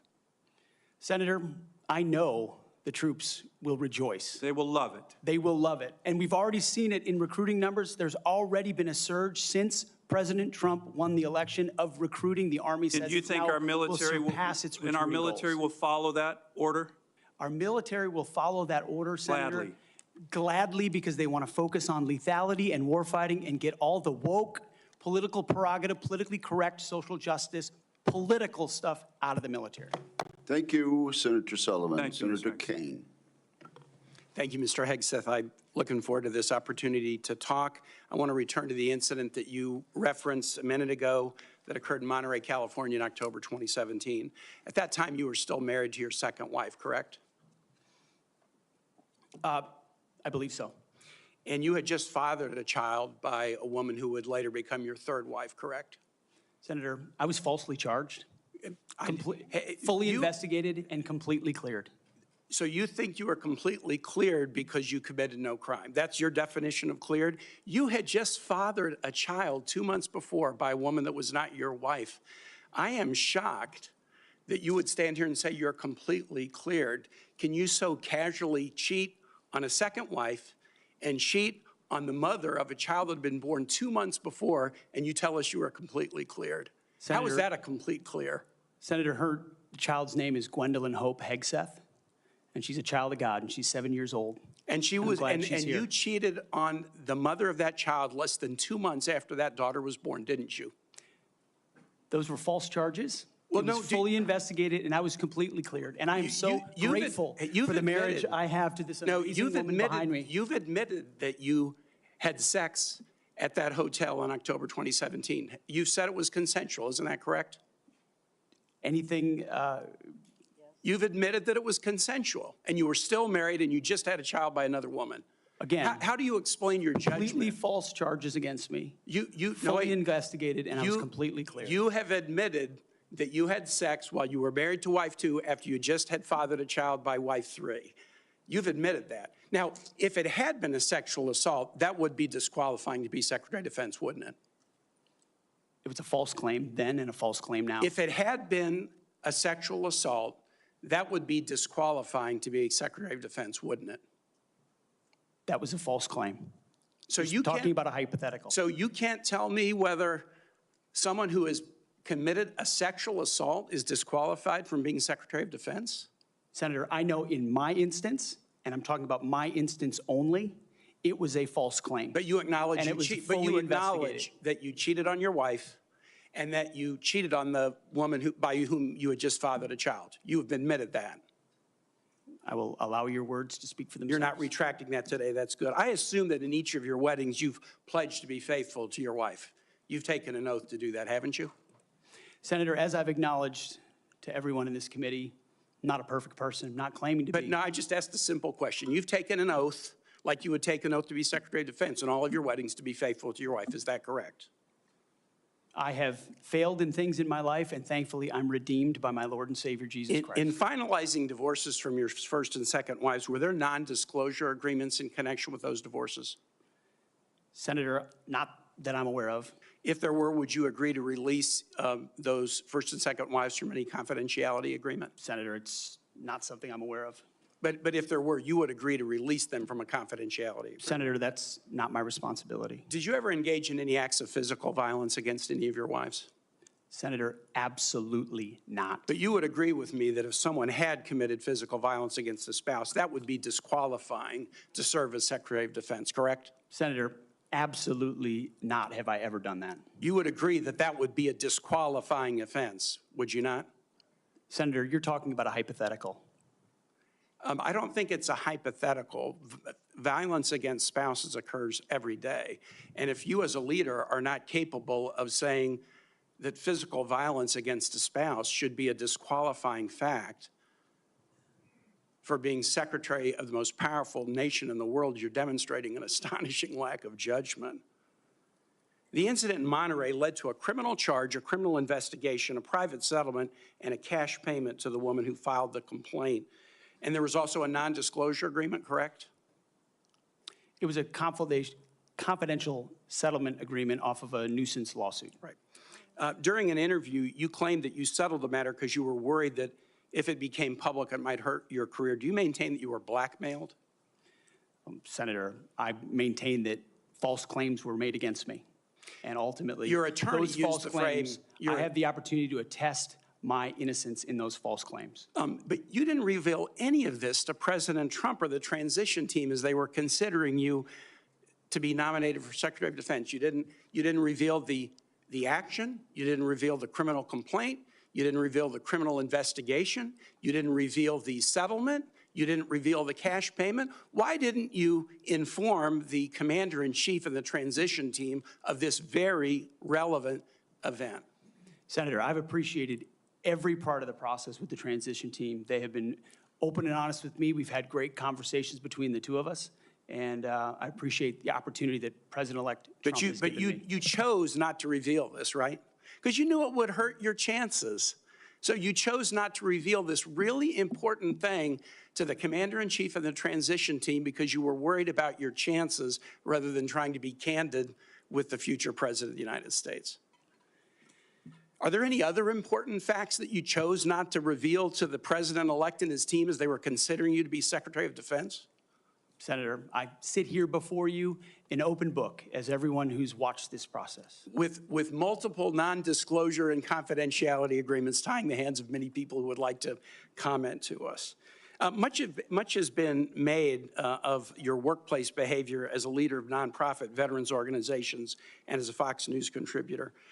Were you fired from either of the leadership positions with the nonprofits? I was the leader. I was the CEO of Concerned Veterans for America and executive director of Vets for Freedom. Were you fired from either of them? And I was never fired from a veterans organization. Do you have non-disclosure agreements with either of those organizations? Not that I'm aware of, Senator. Many of your work colleagues have said that you show up for work under the influence of alcohol or drunk. I know you've denied that, but you would agree with me, right, that if that was the case,